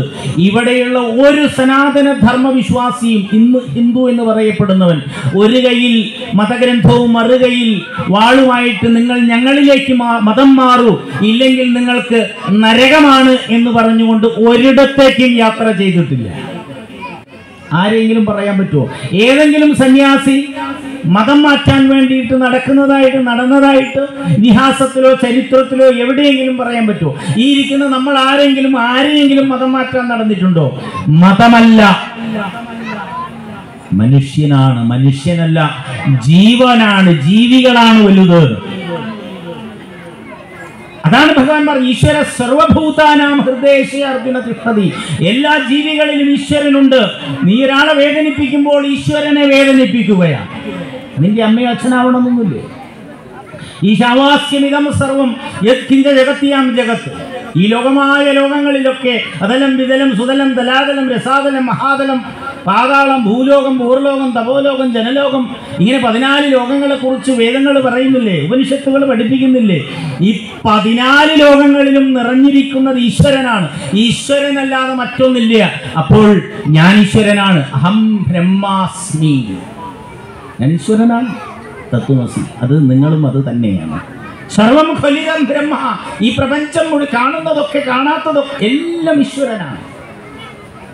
ആ ഈശ്വരീയതയെ സ്വയം സാക്ഷാത്കരിക്കാനാണ് ക്ഷേത്രങ്ങൾ. അതാ ഞാൻ പറഞ്ഞു വന്നത്, നമ്മളിലുള്ള ക്ഷതങ്ങൾ അത് ജന്മനാവുള്ള പോരായ്മകളാവാം, കർമ്മത്തിലൂടെ വന്നതാവാം, നമ്മളായിട്ടുണ്ടാക്കിയതാവാം, പൂർവജന്മത്തിലുള്ളതാവാം.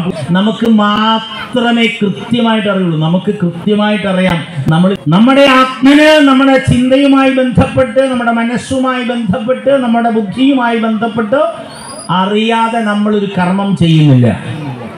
ഇതിന്റെ ഫലം നമുക്ക് വരുന്നുണ്ട്. കർമ്മഫല സിദ്ധാന്തം വിധിയല്ല. വിധി എന്ന് പറയുന്നതിന് നമ്മൾ ഭയപ്പെടേണ്ട.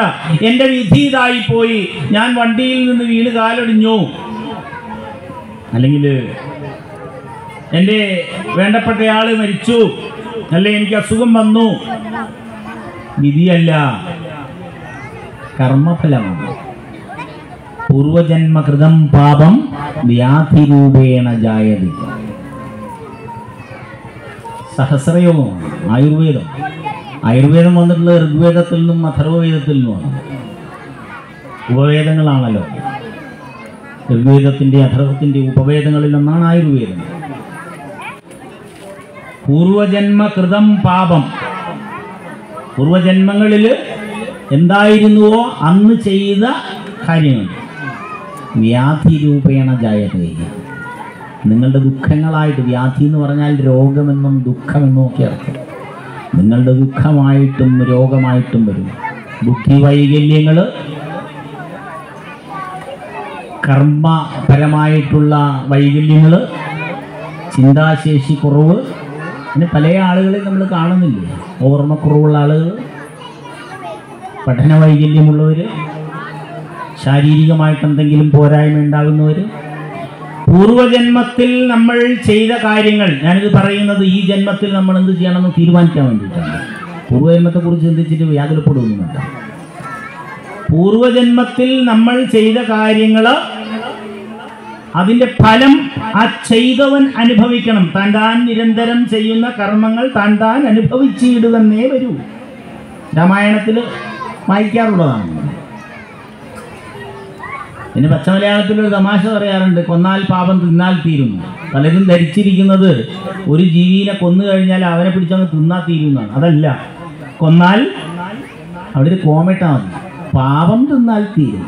നീ വേണ്ടാത്തത് ചെയ്താൽ അതിൻ്റെ പാപം നീ തന്നെ തിന്നണം. താൻ നിരന്തരം ചെയ്യുന്ന കർമ്മങ്ങൾ, അതിൻ്റെ ഫലം താൻ അനുഭവിച്ചിടുകന്നേ. അപ്പൊ പുനർജന്മം വരുമ്പോൾ നാം പൂർവജന്മത്തിൽ ചെയ്തതിന് അനുസരിച്ച് നമ്മൾ കരഞ്ഞു നടക്കും. നമ്മുടെ ആത്മനെ കരഞ്ഞു നടക്കും. പറ്റിയ ഗർഭാശയം ഏതാണ്? അങ്ങനെയാണ് ആ ആത്മനാണ് അന്വേഷിച്ച് പറ്റിയ ഗർഭാശയം കണ്ടെത്താൻ പറ്റിയ സ്ഥലത്ത് അങ്ങനെയുള്ളൊരു അച്ഛനിലൂടെ വന്നിട്ട് അമ്മയിലെത്തുന്നു. അച്ഛനും അമ്മയും വിചാരിച്ചിട്ടല്ല നമ്മളുണ്ടാകുന്നത്, നമ്മൾ വിചാരിച്ചിട്ടാണ്. ഓരോ ജനിച്ചവനും വിചാരിച്ചു. അത് ഇന്ന് ചിന്തിച്ചാൽ നമുക്ക് മനസ്സിലാവില്ലേ. ഇത് മനസ്സിലാക്കിയവരുണ്ടായിരുന്നു. അതാണ് ജ്ഞാനപ്പാനയിലൊക്കെ പറയുന്നില്ലേ, കണ്ടുകണ്ടങ്ങിരിക്കും ജനങ്ങളെ കണ്ടില്ലെന്ന് വരുത്തുന്നതും ഭവാൻ, 2-4 ദിനം കൊണ്ടൊരുത്തനെ തണ്ടിലേറ്റി നടത്തുന്നതും ഭവാൻ എന്ന് പറഞ്ഞ് പിന്നെ പറയാം. കണ്ടാലൊട്ടറിയുന്നു ചിലരിത്, കണ്ടാലും തിരിയാ ചിലർക്കേതുമേ, കണ്ടതൊന്നുമേ സത്യമല്ല എന്ന് മുമ്പേ കണ്ടിട്ടറിയുന്നത് ചിലർ. അങ്ങനെ 3 വർഗങ്ങളുണ്ട്. കണ്ടാലൊട്ടറിയുന്നു ചിലരിത്. ചില ആളുകൾക്ക് തോന്നും ഞാൻ ഇങ്ങനെയൊക്കെ ആവാൻ കാരണം എൻ്റെ അച്ഛനോ അമ്മയോ നാട്ടുകാരോ വീട്ടുകാരോ കൂട്ടുകാരൊന്നുമല്ല, ഞാൻ തന്നെയാണ്. എന്താ മകളെ, കണക്കിനും മാർക്ക് തരുന്നതാരാ?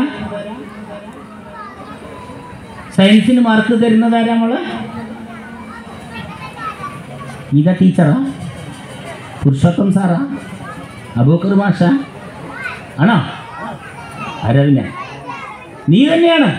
100 മാർക്കിൻ്റെ 100 മാർക്കും പഠിച്ചിട്ട് കൃത്യമായിട്ട് എഴുതിയാൽ നീ മാർക്ക് തരും. ഈ സമൂഹത്തിലെ നിലയും വിലയും നമുക്ക് കിട്ടുന്നത്, മക്കളെ പ്രത്യേകിച്ച് യുവതി യുവാക്കന്മാർ, സ്റ്റുഡൻസ് മനസ്സിലാക്കുക, നിങ്ങളെ മഹാന്മാരാക്കുന്നത് നിങ്ങളാണ്. നിങ്ങളെ തോൽപ്പിക്കാനും നിങ്ങളെ ജയിപ്പിക്കാനും പറ്റുന്ന ഒരാൾ ലോകത്തിലുള്ളത് നിങ്ങൾ മാത്രമാണ്. മറ്റാര് വിചാരിച്ചാലും നിങ്ങൾ തോൽക്കില്ല. ആത്മഹത്യ ചെയ്യേണ്ടവരല്ല നമ്മൾ. മറ്റുള്ളവരെ കുറ്റപ്പെടുത്തുന്നതിൽ ഒരു അർത്ഥവുമില്ല. ലോകത്തിലെ ഏത് മഹാനെ വേണേ പഠിച്ചോളൂ. വിവേകാനന്ദനെയോ ഹക്കനെയോ ബുക്കിനെയോ കൃഷ്ണദേവരായരെയോ നാരായണ ഗുരുദേവരെയോ ചട്ടമ്പി സ്വാമികളെയോ ശങ്കരാചാര്യരെയോ എഴുത്തച്ഛനെയോ ആരെ വേണേ പഠിച്ചോളൂ. ധർമ്മം മനസ്സിലാക്കണം. ധാരയതി ഇതി ധർമ്മ. പുരുഷ സൂക്തത്തിലും വേദഭാഗങ്ങളിലും ഒക്കെ കാണും. ഈ പ്രപഞ്ചത്തെ ധരിക്കുന്ന പോസിറ്റീവ് സംതിങ്, ധനാത്മകമായ ചിലതുണ്ട്. അതിനെ മനസ്സിലാക്കി നിലനിർത്തൂ. ആ ധർമ്മത്തിലൂടെ മാത്രമേ, ആ നന്മയിലൂടെ മാത്രമേ അർത്ഥകാമങ്ങൾ നേടാവൂ. ചതുർവിധ പുരുഷാർത്ഥങ്ങളെ കുറിച്ച് പറയുമ്പോൾ ധർമ്മ അർത്ഥ കാമ മോക്ഷ, ധർമ്മത്തിലൂടെ നേടിയ അർത്ഥവും, അർത്ഥം പറഞ്ഞ ധനം, ആ ധനം വെച്ച് ധർമ്മത്തിലൂടെ നേടിയ ധനത്തിലൂടെ മാത്രമേ നമ്മുടെ ആഗ്രഹങ്ങളെ സഫലമാക്കാവൂ. ഇല്ല എങ്കിൽ നമ്മൾ അനുഭവിക്കും. ഒരു സംശയമില്ലാത്ത കാര്യമാണ്. അമ്പലം വിഴുങ്ങികളൊക്കെ അനുഭവിച്ചിട്ടുണ്ട്, ഇനിയും അനുഭവിക്കാൻ പോവുക. ക്ഷേത്രമൊക്കെ പിടിച്ചടക്കി തല്ലിത്തകർത്ത് അവിടുത്തെ നാണയങ്ങൾ മുതൽ ദേവേശന വരെ പിടിച്ചുകൊണ്ട് പോയിട്ടുള്ള ആളുകളുണ്ടല്ലോ, അവരുടെ തലമുറകൾ ഇങ്ങനെ നശിച്ചുകൊണ്ടിരിക്കുകയാണ്. ശരിക്കൊന്ന് റിസർച്ച് ചെയ്തോളൂ നിങ്ങൾ. ഞാൻ പറയുന്നത് വെറുതെയാണോന്ന് അറിയില്ല.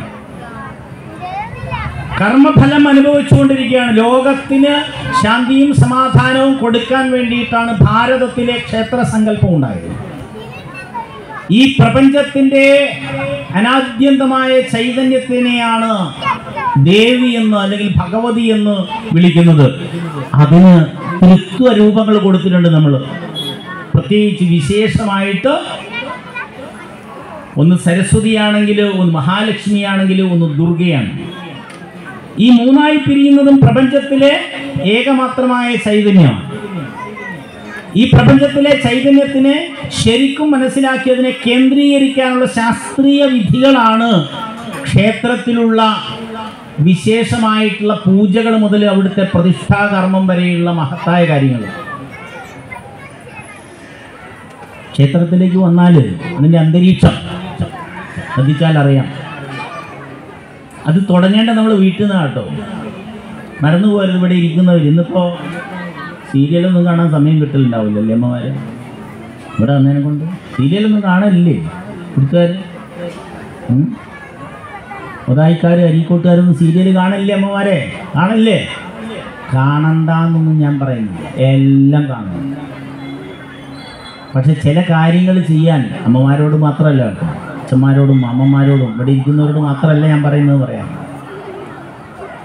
സമയം കിട്ടിയില്ല എന്ന്. രാവിലെ ബ്രാഹ്മ മുഹൂർത്തത്തിൽ ഉണരാൻ സാധിക്കാറുണ്ടോ? സൂര്യോദയത്തിന് 48 സെക്കൻഡുകൾക്ക് മുൻപുള്ള 48 മിനിറ്റുകളെ എടുത്താൽ ബ്രാഹ്മ മുഹൂർത്തം കിട്ടും.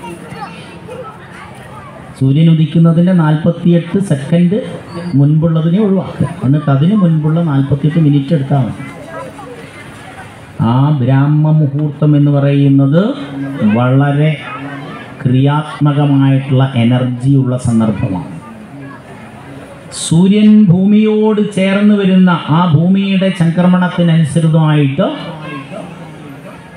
പോസിറ്റീവ് എനർജി ഏറ്റവും കൂടുതലുള്ള സന്ദർഭമാണ്. അതിന് തൊട്ടു മുമ്പുള്ള സരസ്വതി യാമമുണ്ട്. ഏതാണ്ട് ഇന്നത്തെ സമയം പറഞ്ഞാൽ 2:30 മണിക്കും 5:30 മണിക്കും ഇടയിലാണ് ഈ സരസ്വതി യാമവും ബ്രാഹ്മമുഹൂർത്തവും വരുന്നത്. മഹാക്ഷേത്രങ്ങളൊക്കെ തുറക്കുന്നതും നമ്മൾ പ്രാർത്ഥിക്കാൻ ചെല്ലേണ്ടതും ഒക്കെ അപ്പോഴാണ്. നമ്മൾ വീട്ടിൽ ഉണരുന്ന ഇവിടെ ഇരിക്കുന്ന ആളുകളെ കുറിച്ചല്ല കേട്ടോ പറയുന്നത്. അങ്ങനെ തെറ്റി നമ്മൾ സമയത്തിനായി മക്കളെ. ഞാൻ ഇന്നലെ അലാറം വെച്ചിട്ട് അത് കറണ്ട് ഇല്ലാത്തതിനെ കൊണ്ട് അത് കേട്ടതുമില്ല, അതിന് ബാറ്ററി ഇല്ല എന്ന് തോന്നുന്നു. അതുകൊണ്ട് എണീക്കാനും പറ്റില്ല. 8:45 സ്കൂളിൽ പോകണമെന്നില്ല, ഞാൻ ലീവാക്കിക്കാതെ. പക്ഷേ ഈ ഞാൻ പറഞ്ഞ ശങ്കരൻ മുതൽ അങ്ങോളം ഇങ്ങോളമുള്ള സന്യാസിവര്യന്മാരുടെയൊക്കെ ജീവിതം ഒന്ന് പഠിച്ചാൽ, മക്കളെ എത്ര മണിക്കാണ് എഴുന്നേറ്റ് തരുന്നത് അവരൊക്കെ? നമ്മൾ എത്ര മണിക്കാണ് എഴുന്നേൽക്കുക? എത്ര മണിക്ക് എഴുന്നേക്കുക രാവിലെ മോള്? എന്താ മോള് എത്രയ്ക്ക് എണീക്കുക? 5:30 മുമ്പ് എഴുന്നേക്കോ? പഠിക്കുന്ന കുട്ടികളാണെങ്കിൽ 5:30 മുമ്പ് എഴുന്നേക്കാറുണ്ടോ? ഇല്ല. സത്യം പറയും, ഇല്ല. 5:30 മുൻപ് എഴുന്നേക്കണം. വീട്ടിൽ പോയാൽ ചിലപ്പോൾ അമ്മേനോട് ചീത്ത വെക്കും. മാഷ അങ്ങനെ പലതും പറയും, ഞാൻ കേട്ടോ ഇല്ലേ? അമ്മമാർ, ചില അമ്മമാരൊക്കെ ഇല്ലേ ഇവിടെ കൂട്ടത്തിൽ വന്നിട്ടുണ്ടാവില്ല കേട്ടോ. ഈ ക്ഷേത്രത്തിലൊക്കെ പലരും വരുന്നത് ഇപ്പം ഭാഗവത സപ്താഹമൊക്കെ നടക്കുകയാണെങ്കിൽ പകലൊക്കെ ഇങ്ങനെ നടക്കുമ്പോൾ ഒരു 12-12:30 ആകുമ്പോൾ വരും. എന്തിനാണ് വരുന്നതെന്ന് അറിയാലോ. അതുപോലെ വരുന്ന ആൾക്കാരുണ്ട്. ചില സമയമാകുമ്പോൾ മാത്രം വരും, അതുവരെ സമയം കിട്ടില്ല. അപ്പം അങ്ങനെയുള്ള ചില അമ്മമാരെന്ത് പറയും, അങ്ങനെ കുട്ടികൾ 6 മാസവും 2 വയസ്സും ഒക്കെ പ്രായമുള്ള സമയത്ത് കുട്ടികൾ ബ്രാഹ്മമുഹൂർത്തത്തിലും സരസ്വതി യാമത്തിലൊക്കെ കൊണ്ടുവന്ന് അമ്മയെന്ന് പറഞ്ഞു കുട്ടികളെ പിടി പറ്റുന്നുണ്ട് കേട്ടോ. നോക്ക് നോക്കാൻ പൂച്ച പ്രേതം വരുന്നത്. അന്നേ നമ്മൾ പറഞ്ഞു പഠിപ്പിക്കും, പ്രേതം, ഭൂതം, പിശാച്, ഇതൊക്കെ സത്യത്തിൽ ഈ അമ്മേൻ്റെ അടുത്താണ് കിട്ടുന്നത്. ഈ അമ്മയാണ് ഈ പ്രേതവും ഭൂതവും പിശാചും ഒക്കെ, വേറൊന്നുമില്ലേ. അങ്ങനെ കുട്ടികൾ 8 മണി വരെ കിടക്കാൻ പ്രാപ്തരാവും. അവസാനം പാവം പിടിച്ച നമ്മളെപ്പോലുള്ള മാഷുമാരൊക്കെ സ്കൂളിൽ പഠിപ്പിക്കുന്ന സമയത്ത് അച്ഛനും അമ്മയും വന്നിട്ട് പറയും, മാഷേ 8ാം ക്ലാസ്സിലാണ് പഠിക്കുന്നതെന്ന് ഒരു ബോധവുമില്ല, 8 മണിയാകുമ്പോൾ എണീക്ക്, എന്തെങ്കിലും ഒരു വഴി പറഞ്ഞു തരണേന്ന് പറയും. അപ്പോൾ ഞാൻ മോള് ക്ലാസ്സിൽ പോയിക്കുമെന്ന് പറയും. മോളങ്ങോട്ട് ക്ലാസ്സിൽ പോയി. പിന്നെ അമ്മേനോട് ഞാൻ ചോദിക്കാമല്ലോ, അച്ഛനോട് ചോദിക്കും, നമ്മളെത്ര മണി? ഞാനൊരു 7:30-7:45 ആകുമ്പോൾ എഴുന്നേക്കും. അപ്പോൾ മക്കൾ എത്രയ്ക്ക് എഴുന്നേക്കും? നമ്മൾ വീട്ടിൽ ബ്രാഹ്മമുഹൂർത്തത്തിൽ എഴുന്നേറ്റ്, സരസ്വതി യാമത്തിൽ എഴുന്നേക്കണമെന്ന് ഞാൻ പറയുന്നില്ലേ, ബ്രാഹ്മമുഹൂർത്തത്തിൽ എഴുന്നേറ്റ് വീടും പരിസരവും ശുചിയാക്കി, ആണായാലും പെണ്ണ എല്ലാവർക്കും ചെയ്യാം കേട്ടോ, എല്ലാ ജോലിയും ചെയ്യാം. ഞാനൊക്കെ അടുക്കളയിലൊക്കെ എൻ്റെ വീട്ടുകാരിനൊക്കെ സഹായിച്ചു കൊടുക്കുന്ന ആളാണ്. എല്ലാത്തിനും സമയം കിട്ടലുണ്ട് എനിക്ക്. ഇവിടുന്ന് ഒന്നുകുട്ടിയോട്ട് പറഞ്ഞല്ലോ, തിരക്കുള്ള ആളാണ്. എനിക്ക് ഒരു തിരക്കില്ല. ഞാൻ 7 മണിയായപ്പോൾ കൊടുത്തി. നമുക്കെല്ലാത്തിനും സമയം കിട്ടണം. കുട്ടികളെയും കൂട്ടിയിട്ട് പുഴയിൽ ചാടാൻ പോകണം, മരം കയറാൻ പോകണം, കുളത്തിൽ ചാടി നീന്തണം, നല്ല സ്ഥലങ്ങൾ കാണാൻ പോകണം, ക്ഷേത്രങ്ങൾ ദർശിക്കാൻ പോകണം. നമ്മൾ ആഗ്രഹം എന്താണ്, അതൊക്കെ നടക്കും, ഒരു സംശയമില്ല. നമ്മൾ ആഗ്രഹിച്ചാൽ മതി. വെറുതെ ധരിച്ചവേ എന്തൊരു ആഗ്രഹമുണ്ടോ അതിനൊരു വഴി കിട്ടും, ഒരു സംശയമില്ലാത്ത. ആഗ്രഹിക്കണം. ബ്രാഹ്മമുഹൂർത്തത്തിൽ എഴുന്നേൽക്കണമെന്ന് ആഗ്രഹിച്ചാൽ നടക്കും. നമ്മൾ ഒരു ഓട്ടോ സജസ്റ്റീവായിട്ടുള്ളൊരു പവർ നമ്മുടെ ഉള്ളിലുണ്ട്, നമ്മളിൽ എല്ലാവരിലും ഉണ്ട്. പലരും എഴുന്നേൽക്കുന്നവരുണ്ടാവും, അമ്മമാരൊക്കെ പുരുഷന്മാരൊക്കെ. വെറുതെ വിചാരിച്ച് കിടന്നാൽ മതി, നാളെ രാവിലെ 4 മണിക്ക് ഉണരണം. 4 മണിക്ക് ഉണരും. നിരന്തരം വിചാരിക്കുക. കുട്ടികളെ സ്കൂളിൽ കോളേജിൽ പഠിക്കുന്ന കുട്ടികൾ ഇന്ന് വിചാരിക്കുക, എനിക്ക് നാളെ 5:30 മുൻപ് എഴുന്നേൽക്കണം. സാധിച്ചൊന്നും വരില്ല. പിന്നെയും വിചാരിക്കുക, പിറ്റേന്നും വിചാരിക്കുക, അതിൻ്റെ പിറ്റേന്നും വിചാരിക്കുക. നിങ്ങളൊരു 10, 20, 10, 25, 10, 15 ദിവസം കഴിയുമ്പം കാണാം നിങ്ങൾ അറിയാതെ എഴുന്നേറ്റ് പോകുന്നു. കാരണം മൊബൈലൊക്കെ നമ്മൾ കണ്ടുപിടിച്ച് ഇപ്പോഴത്തെ സമഗ്രമായത് ഈ അടുത്ത കാലത്തുണ്ട്. അതിനു മുമ്പ് നമ്മൾ അങ്ങനെ എഴുന്നേറ്റ് ടൈം പീസ് ഉണ്ടായിരുന്നു. ടൈം പീസ് കണ്ടുപിടിക്കുന്നതിന് മുമ്പ് എങ്ങനെ എഴുന്നേറ്റു? അച്ഛൻ വിളിച്ചു, അച്ഛനെ ആര് വിളിച്ചു? അച്ഛൻ സ്വന്തം എണീറ്റു. അമ്മേനെ ആര് വിളിച്ചു? അമ്മ സ്വന്തം എണീറ്റു. ബ്രാഹ്മമുഹൂർത്തത്തിൽ എഴുന്നേറ്റ് വീടും പരിസരവും ശുചിയാക്കി കുളിയും കഴിഞ്ഞ് നല്ല വസ്ത്രവും ധരിച്ച് ഒന്നുകിൽ പൂജാമുറിയിലോ അല്ലെങ്കിൽ ഉമ്മറപ്പടിയിലോ വിളക്ക് വെച്ച് അതിൻ്റെ അരികിലിരുന്ന് ഒരു 5 മിനിറ്റ്, സമയം കിട്ടൂല കേട്ടോ, ചില ആൾക്കാർ പറയും സമയം കിട്ടിയിട്ട് വേണ്ടേ, സമയം കിട്ടൂല. പക്ഷേ നിങ്ങൾ അതിനൊരു 5 മിനിറ്റ് അതിന് ചെലവഴിച്ചാൽ, ഒന്ന് മെഡിറ്റേഷൻ പ്രാക്ടീസ് ചെയ്താൽ, ഒരു നാമവും അറിയില്ല എന്ന് വിചാരിച്ചോ, രാമനാമം പോലും അറിയില്ല വിചാരിച്ചോ, വെറുതെ ഇരുന്ന് ഒന്ന് ശ്വസനക്രിയ നടത്തിയാൽ മതി.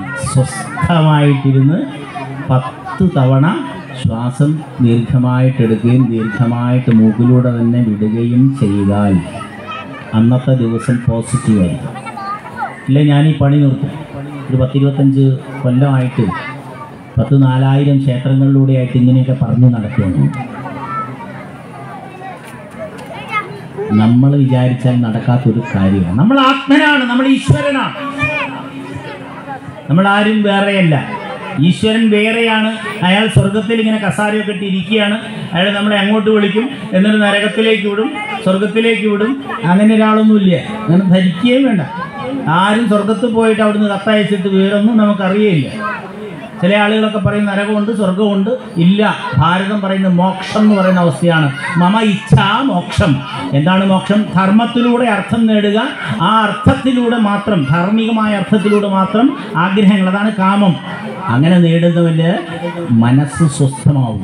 നമ്മൾ കളവ് ചെയ്താൽ ആ നിമിഷം മുതൽ നമ്മുടെ മനസ്സ് അസ്വസ്ഥമായിരിക്കും. നമുക്ക് എന്തെങ്കിലും ടെൻഷനുണ്ടോ, സ്ട്രെസ് ഉണ്ടോ, സ്ട്രെയിൻ ഉണ്ടോ, മാനസിക വിഭ്രാന്തികളുണ്ടോ, അസ്വസ്ഥതകളുണ്ടോ, അതിന് കാരണം നമ്മളാണ് എന്ന് 100 വട്ടം നമ്മളോട് പറയും. നമ്മൾ ആലോചിച്ചപ്പോൾ കിട്ടും, ഞാൻ കാരണമാണ് എനിക്ക് അസ്വസ്ഥത ഉണ്ടായത്. ഇന്ന് ടെൻഷനില്ലാത്ത ആളുകളില്ല കേരളത്തിൽ. പോസ്റ്റ് മോഡേൺ സൈക്കോളജി പറയുന്നു, സൈക്കാട്രിസ്റ്റുകളായിട്ടുള്ള പ്രത്യേകിച്ച് സൈക്കോ തെറാപ്പിസ്റ്റുകൾ മരുന്ന് കൊടുക്കാതെ കൗൺസിലിങ്ങിലൂടെ മാനസിക പ്രശ്നങ്ങളൊക്കെ ഒതുക്കുന്ന ആളുകളെയാണ് തെറാപ്പിസ്റ്റുകൾ എന്ന് പറയും. മരുന്നൊന്നും കൊടുക്കില്ല. സൈക്കാട്രി ആണെങ്കിൽ മരുന്ന് കൊടുക്കും. അവരും പറയുന്നത് നിങ്ങളൊരു മെഡിറ്റേഷൻ പ്രാക്ടീസ് ചെയ്യും. എത്ര ആൾക്ക് രാവിലെ വിളക്ക് കത്തിച്ചിരുന്നിട്ടൊന്ന് പ്രാർത്ഥിക്കാൻ പറ്റാറുണ്ട്? നെയ്യൊഴിച്ചിട്ടോ, എള്ളിൻ്റെ നെയ്യൊഴിച്ചിട്ടോ, എള്ളിൻ്റെ നെയ്യാണ് എണ്ണ എന്ന് പറയുന്നത്, എൽനെയ് എന്നാണ് തമിഴിൽ പറയുന്നത്, എണ്ണ എന്നൂടെ പറയും. ഓടത്തെണ്ണയോ വെളിച്ചെണ്ണയോ ഒഴിച്ചിട്ട് നല്ല 2 തിരിയെങ്കിലും ഇട്ട്, പറ്റുമെങ്കിൽ 5 തിരികളിട്ട്, ഇനി 1 ഇട്ടാൽ മോശമാണ്, 2 ഇട്ടാൽ നല്ലതാണ്, 5 ഇട്ടാൽ തർക്കമൊന്നും വേണ്ട, 1 തിരിയെങ്കിലും കത്തിച്ചാൽ മതി. സ്വസ്ഥമായിരുന്നിട്ട് ഏതെങ്കിലും ഒരു കാര്യത്തിനെ കോൺസെൻട്രേറ്റ് ചെയ്യാൻ പറ്റുന്ന തലത്തിൽ നമ്മൾ ചിന്തിക്കുക. അങ്ങനെ പ്രാർത്ഥനയും കഴിഞ്ഞിട്ട് അമ്മമാർ വീട്ടിൽ ഭക്ഷണം പാകം ചെയ്യാൻ പോകാവുള്ളൂ. ഭക്ഷണം പാകം ചെയ്യുമ്പോൾ ആദ്യം തന്നെ സമൂഹത്തിന് കൊടുക്കണം, അതിനു മുമ്പേ അഗ്നിക്ക് കൊടുക്കണം എന്നാണ്. പണ്ടൊക്കെ അങ്ങനെ ചെയ്തിരുന്നു. അടുപ്പിലൊരു നുള്ള് അരിയിട്ടതിന് ശേഷം, പ്രാർത്ഥിച്ച് അരിയിട്ടതിന് ശേഷം മാത്രമേ കലത്തിൽ ചോറ് വെക്കുന്നതിന് മുൻപ് ഒരു പിടി അരി മാറ്റിവെച്ചതിന് ശേഷം മാത്രമേ വീട്ടിലുള്ളവർക്ക് ഭക്ഷണം പാകം ചെയ്തിരുന്നുള്ളൂ. മറ്റുള്ളവർ നിലനിൽക്കണം. സുസ്ഥി പ്രജാഭ്യ പരിപാലയന്താം ന്യായേന മാർഗേണ മഹിം മഹീശ ഗോബ്രാഹ്മണേഭ്യ ശുഭമസ്തു നിത്യം ലോകാഃ സമസ്താഃ സുഖിനോ ഭവന്തു. എല്ലാവർക്കും സ്വസ്ഥത ഉണ്ടാവട്ടെ. ആർക്കൊക്കെയാണ്? ബ്രാഹ്മണന് വേണമെന്നാണ് പറയുന്നത്. അങ്ങനെ ചോദിച്ച ആൾക്കാർ. ന്യായേണ മാർഗേണ മഹിം മഹീശ. ന്യായമാർഗത്തിൽ ഈ ഭൂമിയെ ഭരിക്കുന്ന മഹീശന്മാര്, രാജാക്കന്മാര്, ന്യായമാർഗത്തിൽ ഈ മണ്ണിനെ ഭരിക്കുന്ന പരിപാലയന്താം സ്വസ്തി പ്രജാഭ്യാം, പ്രജകൾക്ക് വേണ്ടിയിട്ട് ജീവിക്കുകയും അവരെ ന്യായമാർഗത്തിൽ ഭരിക്കുകയും ചെയ്യുന്ന രാജാക്കന്മാരും, ഗോബ്രാഹ്മണേഭ്യ, എല്ലാ നാൽക്കാലികളും, ഗോ എന്ന് പറഞ്ഞ നാൽക്കാലികൾ, എല്ലാ ജീവികളും. ബ്രാഹ്മണൻ എന്ന് പറഞ്ഞാൽ ഇല്ലത്ത് ജനിച്ചവെന്നല്ല അർത്ഥം, ബ്രഹ്മജ്ഞാനി എന്ന് മാത്രമേ അർത്ഥമുള്ളൂ. ബ്രഹ്മത്തെക്കുറിച്ച് അറിഞ്ഞവൻ എന്ന് പറഞ്ഞാൽ നല്ല കാര്യം മനസ്സിലാക്കിയവൻ. ബ്രഹ്മത്തിനെ അറിയണമെങ്കിൽ അവനവനെ അറിയണം, അവനവനെ അറിയണമെങ്കിൽ നല്ല കാര്യം അറിയണം. കണക്കും ഇംഗ്ലീഷും മാത്രം പഠിച്ചാൽ ഒരിക്കലും സാധിക്കില്ല. DPIൻ്റെ ഏറ്റവും തലപ്പത്തിരിക്കുന്ന ആൾ ഈ ഇടക്കാലത്ത് പറഞ്ഞില്ലേ, എല്ലാത്തിനും ഫുൾ A+ കിട്ടിയാലും സ്വന്തം എഴുതാൻ അറിയില്ല. സ്വന്തം പേരെഴുതാൻ അറിയാത്തവൻ അവനവൻ എന്താണെന്ന് എങ്ങനെ അറിയാനാ? അവിടേക്ക് അദ്ദേഹം പോയില്ല, പോയിരിക്കും. സ്വന്തം അറിഞ്ഞുകൂടെ? മക്കളെ അറിഞ്ഞുകൂടാത്ത അച്ഛന്മാരുണ്ട്, അച്ഛനെ അറിയാത്ത മക്കളുണ്ട്. ഒരു ചെറിയ രാവിലെ കണ്ണും നുള്ളി പൊളിച്ച് അടുക്കളയിലേക്ക് അമ്മേൻ്റെ അടുത്ത് ഓടി വന്നിട്ട് അറിയാം, അമ്മ നമ്മുടെ കട്ടിലിൻ്റെ മുകളിൽ ആരോട്ട് കറക്കുന്നു കേട്ടോ.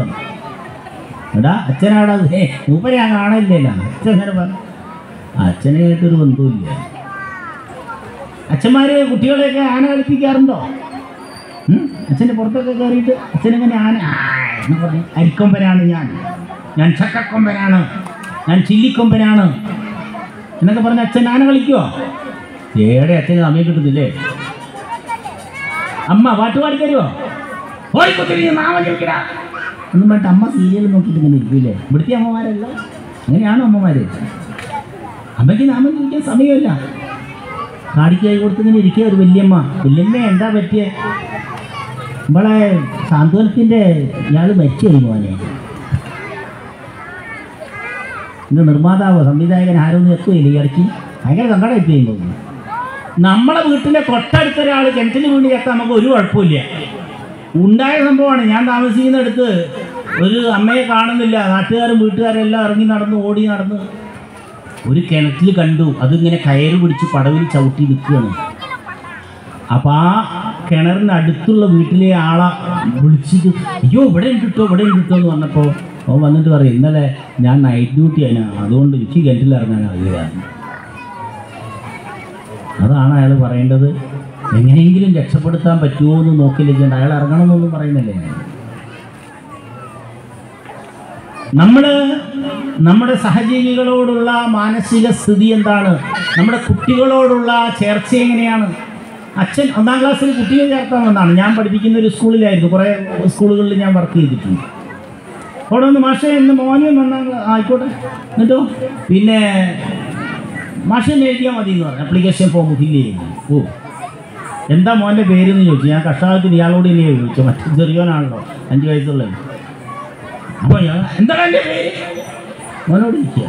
അപ്പം ഞാനിങ്ങനെ ഉണ്ടല്ലോ ഞാൻ സ്വന്തം മോൻ്റെ പേരെ അറിയുക. ഞാൻ ശല്യങ്ങൾക്കായ മോൻ്റെ പേരാ. എന്തോ വീട്ടിൽ നിന്ന് കുട്ടുവന്നോ റുട്ടുവന്നോ വട്ട് എന്തോ വിളിക്കുന്നത് ആർക്കും ശരിക്കും എൻ്റെ പേരെന്താണെന്ന് ഞാൻ ചോദിക്കുക മോനോട്. സ്കൂളിൽ ചേർക്കാൻ വന്ന കുട്ടികൾ. ആത്മബന്ധങ്ങൾ എവിടെയാണ് എത്തി നിൽക്കുന്നത്? മക്കളെ കൂടെ കളിക്കണം. വെക്കേഷൻ വരാൻ പോകല്ലേ മക്കളെ? പരീക്ഷ കഴിഞ്ഞോ? ഇല്ല, 26-ാം തീയതി തീരും അല്ലേ ചെറിയ സ്കൂളിലൊക്കെ. കഴിഞ്ഞാൽ തീർത്ഥാടനങ്ങൾക്ക് പോകണം. മാമൻ്റെ വീട്ടിൽ പോകണം, ഇളയമ്മയുടെ വീട്ടിൽ പോകണം, ചെറിയമ്മയുടെ വീട്ടിൽ പോകണം. അമ്മയും അച്ഛനും മക്കളെല്ലാം കൂടെ പോകണം. അവിടെ വളരെ ശ്രദ്ധിക്കുകയും ചെയ്യണം കേട്ടോ. നടന്നു പോരുതേ. അപ്പുറത്ത് പാറക്കുഴി ഉണ്ടാവും, പൊട്ടക്കുളം ഉണ്ടാവും, പൊട്ടക്കിണറുണ്ടാവും, പല അപകടങ്ങളും ഉണ്ടാവും. പലതും ഉണ്ടാവും. ശ്രദ്ധിച്ചോളൂ. സെൽഫി എടുക്കാൻ പുഴയുടെ കല്ലിൻ്റെ മുകളിൽ കയറി സൽപ്പരുത് മൾട്ടി താഴേക്ക് പോകും. അച്ഛനും അമ്മയും കൂടെ വേണം. നമ്മളെല്ലാ ബന്ധങ്ങളും വിടുമ്പോഴാണ് അപകടങ്ങളും ദുരന്തങ്ങളും കഷ്ടപ്പാടുകളും വരുന്നത്. അത് ഇല്ലാതിരിക്കാനാണ് ഞാൻ പറഞ്ഞത് ഒരു നാമജപമാണ്. നമ്മുടെ മനസ്സ് സ്വസ്ഥമാവണം. മനസ്സ് സ്വസ്ഥമാവാൻ എന്ത് ചെയ്യും? മനസ്സ് ശുദ്ധമാവാൻ എന്ത് ചെയ്യും? ശരീരം ശുദ്ധമാവാൻ പലതരത്തിലുള്ള സോപ്പും തേച്ചിട്ട് കുളിക്കുക, ലേപനങ്ങൾ പുരട്ടുക, പലതും പൗഡർ ഇടുക ഒക്കെ ചെയ്യണം. നമുക്ക് മനസ്സിനെ സുഗന്ധമാക്കാൻ എന്ത് ചെയ്യും? മനസ്സിലെ മാലിന്യങ്ങൾ കളയാൻ എന്ത് ചെയ്യും? ആരോ പറഞ്ഞു മുറിച്ചു മാറ്റാം കേടുബാധിച്ചോരവയവം, കൊടും കേടുബാധിച്ച പാവം മനസ്സോ. നമ്മുടെ ശരീരത്തിലൊക്കെ എന്തെങ്കിലും വ്രണങ്ങൾ വന്നാൽ വേണമെങ്കിൽ അതൊക്കെ അങ്ങ് കട്ട് ചെയ്ത് കളയാം, സർജറി. മനസ്സിൽ വ്രണം നിറഞ്ഞാൽ എന്ത് ചെയ്യും? അത് വരാതിരിക്കാനാണ് ആധ്യാത്മിക ആചരണങ്ങൾ. ആ വിളക്ക് വെച്ച് പ്രാർത്ഥിക്കുന്ന സമയത്ത് ആ ഓക്സിഡൈസ് ഫ്ലെയിം ചുറ്റുവട്ടത്തിങ്ങനെ പരക്കുമ്പോൾ നമ്മുടെ മനസ്സും നമ്മുടെ ശരീരവും ഒക്കെ സ്വസ്ഥമാവും. നമ്മൾ സ്വയം ചിന്തിക്കുക. ഇന്ന് പോയിട്ട് വെറുതെ ചിന്തിക്കുക, ആരോട് പറയണ്ട കേട്ടോ. ചിലപ്പോൾ എവിടേക്കെങ്കിലും പോയി വന്ന് തിരിച്ചു വന്നാൽ നമ്മളതിൻ്റെ അനുഭവങ്ങളൊക്കെ വീട്ടിൽ പങ്കുവെക്കാറുണ്ടാവും. ഇന്ന് ക്ഷേത്രത്തിൽ ഇങ്ങനെയൊരു പ്രഭാഷണം കേട്ടു എന്നുള്ളത് പങ്കുവെക്കാതെ ചിലപ്പം അവിടെ ഇരുന്നിട്ട് ഇങ്ങനെ ആലോചിക്കും, ഞാൻ എന്താണ്, ഞാൻ എങ്ങോട്ടാണ്, ഞാൻ ആരാണ്, ഞാൻ എന്തിനാണ്. അപ്പോൾ ചിലപ്പം വീട്ടുകാർ ചോദിക്കും അമ്പലത്തിൽ പോയിട്ട് എന്തെങ്കിലും പറ്റിയോ എന്ന്. അതുകൊണ്ട് അങ്ങനെ ഡൗട്ട് അടിച്ചിരിക്കരുത്. പക്ഷേ നമ്മൾ ഇനി മുതൽ അങ്ങോട്ട് ചിന്തിക്കുക, നമ്മൾ എന്തിനു ജീവിക്കണം, എങ്ങനെ ജീവിക്കണം. എന്താ മക്കളെ ഏറ്റവും ഇഷ്ടമുള്ള ഭക്ഷണത്തിൻ്റെ പേര് പറ. മോനെ പറ. ആ കുപ്പി എറിഞ്ഞ് കളിക്കുന്ന ആൾ പറ. ഏറ്റവും ഇഷ്ടമുള്ള ഭക്ഷണത്തിൻ്റെ പേര് പറ. ഭക്ഷണം കഴിക്കാറില്ലേ? ഏറ്റവും ഇഷ്ടമുള്ള ഭക്ഷണം എന്താണ്? പറഞ്ഞോ, ആലോചിക്കണ്ട. പറഞ്ഞോ, ആരാ ധൈര്യമുള്ളത് പറ, പെട്ടെന്ന് പറ. പറഞ്ഞോ. സാമ്പാർ ചോറ്. കയ്യടി കൊടുക്കുക, എല്ലാവരും കയ്യടി കൊടുക്കുക. സാമ്പാർ ചോറാണ് ഇഷ്ടമുള്ളത്, കയ്യടി കൊടുക്കുക. അത് ആൾക്കാർ കൈയടിക്കുന്നില്ല. ആൾക്കാരോട് പറയണം, സുന്ദരന്മാർ കൈയടിച്ചാൽ, സുന്ദരികൾ കൈയടിച്ചാൽ സൗന്ദര്യം കൂടും, ബുദ്ധിയുള്ളവർ കൈയടിച്ചാൽ ബുദ്ധി കൂടും. അതുകൊണ്ട് ഉണ്ടെങ്കിൽ കുറച്ച് കൈയടിച്ചോളാൻ പറയണം കേട്ടോ. നിന്റെ കല്യാണ കത്തടിക്കുമ്പോഴേ മോൻ്റെ പേരെന്താ? നീരവ്. നീരവിൻ്റെ കല്യാണ കത്തടിക്കുമ്പോൾ അതിൻ്റെ ചോട്ടിൽ വെക്കുക NB, എൻ്റെ കല്യാണത്തിന് ചോറും സാമ്പാറും ഉണ്ടായിരിക്കുന്നതാണ്. ആൾക്കാർ കുറയും കേട്ടോ, ആൾക്കാരെ വരവ് കുറയും. നല്ല ഐഡിയ. മറന്നുപോലെ എവിടെ എന്ത് പരിപാടി ഉണ്ടെങ്കിലും ശരി, മലബാറിൻ്റെ ഭക്ഷണം, അപ്പുറത്തെ ഭക്ഷണം, ഇപ്പുറത്തെ ഭക്ഷണം, അങ്ങനത്തെ ഭക്ഷണം, ഇങ്ങനത്തെ കഴിക്കണ്ടെന്നൊന്നും ഞാൻ പറയുന്നില്ല. ഏത് അണ്ടിക്കോഴിനെ കഴിച്ചാലും കുഴപ്പമില്ല, പക്ഷെ കഴിച്ചൂടരുത്. ചിക്കൻ ആഴ്ചക്ക് ഒരു ദിവസം കഴിച്ചോളൂ. ഫിസ്റ്റുല, ഭഗന്തരം എന്നൊക്കെ മനോഹരമായ പേരുകളിലുള്ള ചില സാധനങ്ങൾ കിട്ടും. പൈസ എന്നാണ് ഒറ്റ വാക്കിൽ പറയുക. കോഴി സ്ഥിരമായിട്ട് കഴിക്കുന്നവൻ്റെ പുറകെയുണ്ടാവും. പുറകെ എന്ന് പറയുന്നതിന് രണ്ടർത്ഥമുണ്ട്, ആലോചിച്ചു. അവൻ്റെ പുറകുന്ന് മാറില്ല.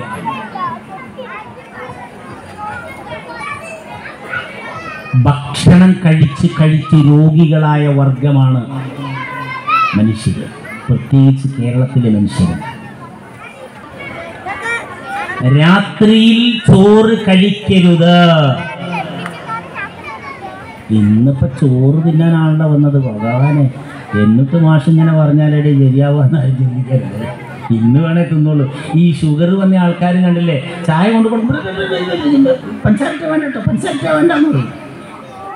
സദ്യക്ക് ചെന്ന് കഴിഞ്ഞാൽ പായസം കുടിക്കുക, എന്നിട്ട് പറയാം ഒരു ഗ്ലാസൊക്കെ കുടിക്കാന്ന്. ഇത് തട്ടിപ്പ് പോലെയായി മാറിയില്ല. ഏറ്റവും നല്ലത്, നിങ്ങൾക്ക് ഷുഗറോ പ്രഷറോ കൊളസ്ട്രോൾ ഒന്നും വേണമെന്നോ ഇല്ലയെന്നൊന്നും പറയുന്നില്ല, മധുരം അങ്ങോട്ട് ഒഴിവാക്കുക, പ്രത്യേകിച്ച് പഞ്ചസാര ഒഴിവാക്കിയത്. നിങ്ങൾ ഒഴിവാക്കൊന്നും വേണ്ട. കേരളത്തിൽ 10-15 കൊല്ലം കഴിഞ്ഞ് ആർക്കും പഞ്ചസാര വേണ്ടി വരില്ല, കാരണം എല്ലാവരുടെയും ശരീരത്തിൽ അത് കൂടുതലുണ്ടാവും. വ്യായാമം ചെയ്യാൻ നമുക്ക് സമയം കിട്ടാറുണ്ടോ? യോഗ ചെയ്യാൻ സമയം കിട്ടാറുണ്ടോ? നടക്കാൻ സമയം കിട്ടാറുണ്ടോ? ക്ഷേത്ര പ്രദക്ഷിണം ചെയ്യുമ്പോൾ തന്നെ വിചാരിക്കും, ഭഗവാനെ ഇതൊരു എക്സലേറ്ററോ അല്ലേ എക്സലേറ്ററോ അല്ലെങ്കിൽ പിന്നെ എന്തെങ്കിലും നമ്മൾ ഉന്തിക്കൊണ്ടുവന്ന ട്രോളിയോ ഉണ്ടെങ്കിൽ നന്നായിരുന്നു. ശബരിമലയ്ക്കൊക്കെ പോയാൽ കാണാം, ഒരു കൊതക്കേടും ഇല്ലാത്ത ആൾക്കാർ വെറുതെ ട്രോളി കയറിയിട്ട് ഇങ്ങനെ മൊബൈൽ നോക്കിയിട്ട് പോകുകയാണ്. അത്രയായിരിക്കും മനുഷ്യൻ.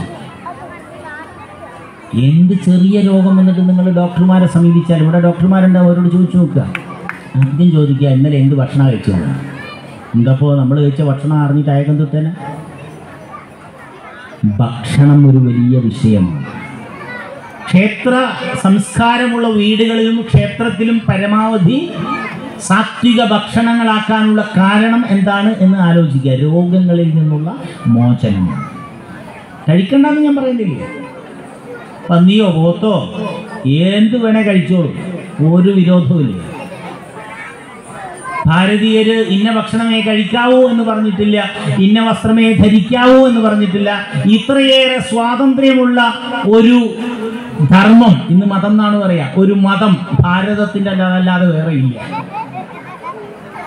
നമ്മുടെ വീട്ടിൽ 5 പേരുണ്ടെങ്കിൽ 3 പേരെ ചിലപ്പോൾ അമ്പലത്തിൽ വരുള്ളൂ, അത് മതി. 2 ആളെ നമ്മൾ വീട്ടിൽ നിന്ന് പുറത്താക്കുവോ? ഇല്ല. വേണേ വന്നാൽ വേണ്ട. വന്നു പ്രാർത്ഥിക്കാൻ നിൽക്കുന്നു, 2 ആൾ 3 ആൾ വന്നതിൽ 2 ആൾ പ്രാർത്ഥിക്കാൻ നിൽക്കുന്നു, 1 ആൾ പ്രാർത്ഥിക്കാൻ നിൽക്കുന്നില്ല. വേണ്ട. എന്താ കുഴപ്പം? അയാൾ ദ്രോഹിയാണ്, കള്ളനാണ്, തെമ്മാൻ ഒന്നുമല്ല. അയാൾക്ക് ഇഷ്ടമല്ല, അയാൾ ഇല്ലല്ല.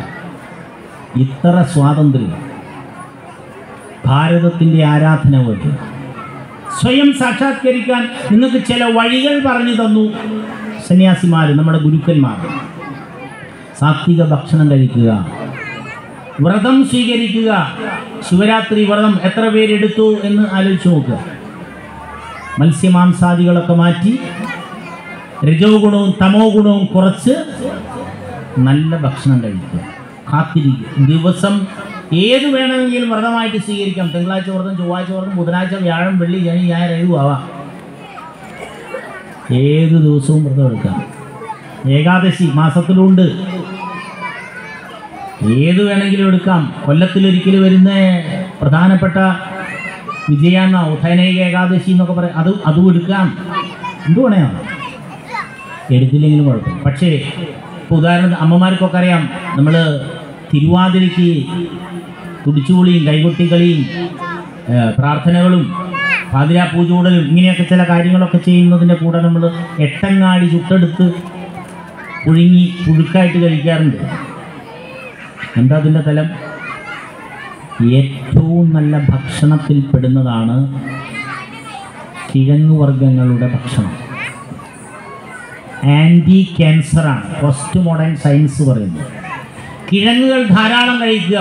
ചക്ക, ചെറിയ ചക്ക, മൂക്കാത്ത ചക്ക, കൊത്തൻ ചക്ക എന്നും ഇടിച്ചക്ക എന്നൊക്കെ പറയുമല്ലോ നമ്മുടെ നാട്ടിൽ. ഇവിടെ എന്താ പറയുന്നത്?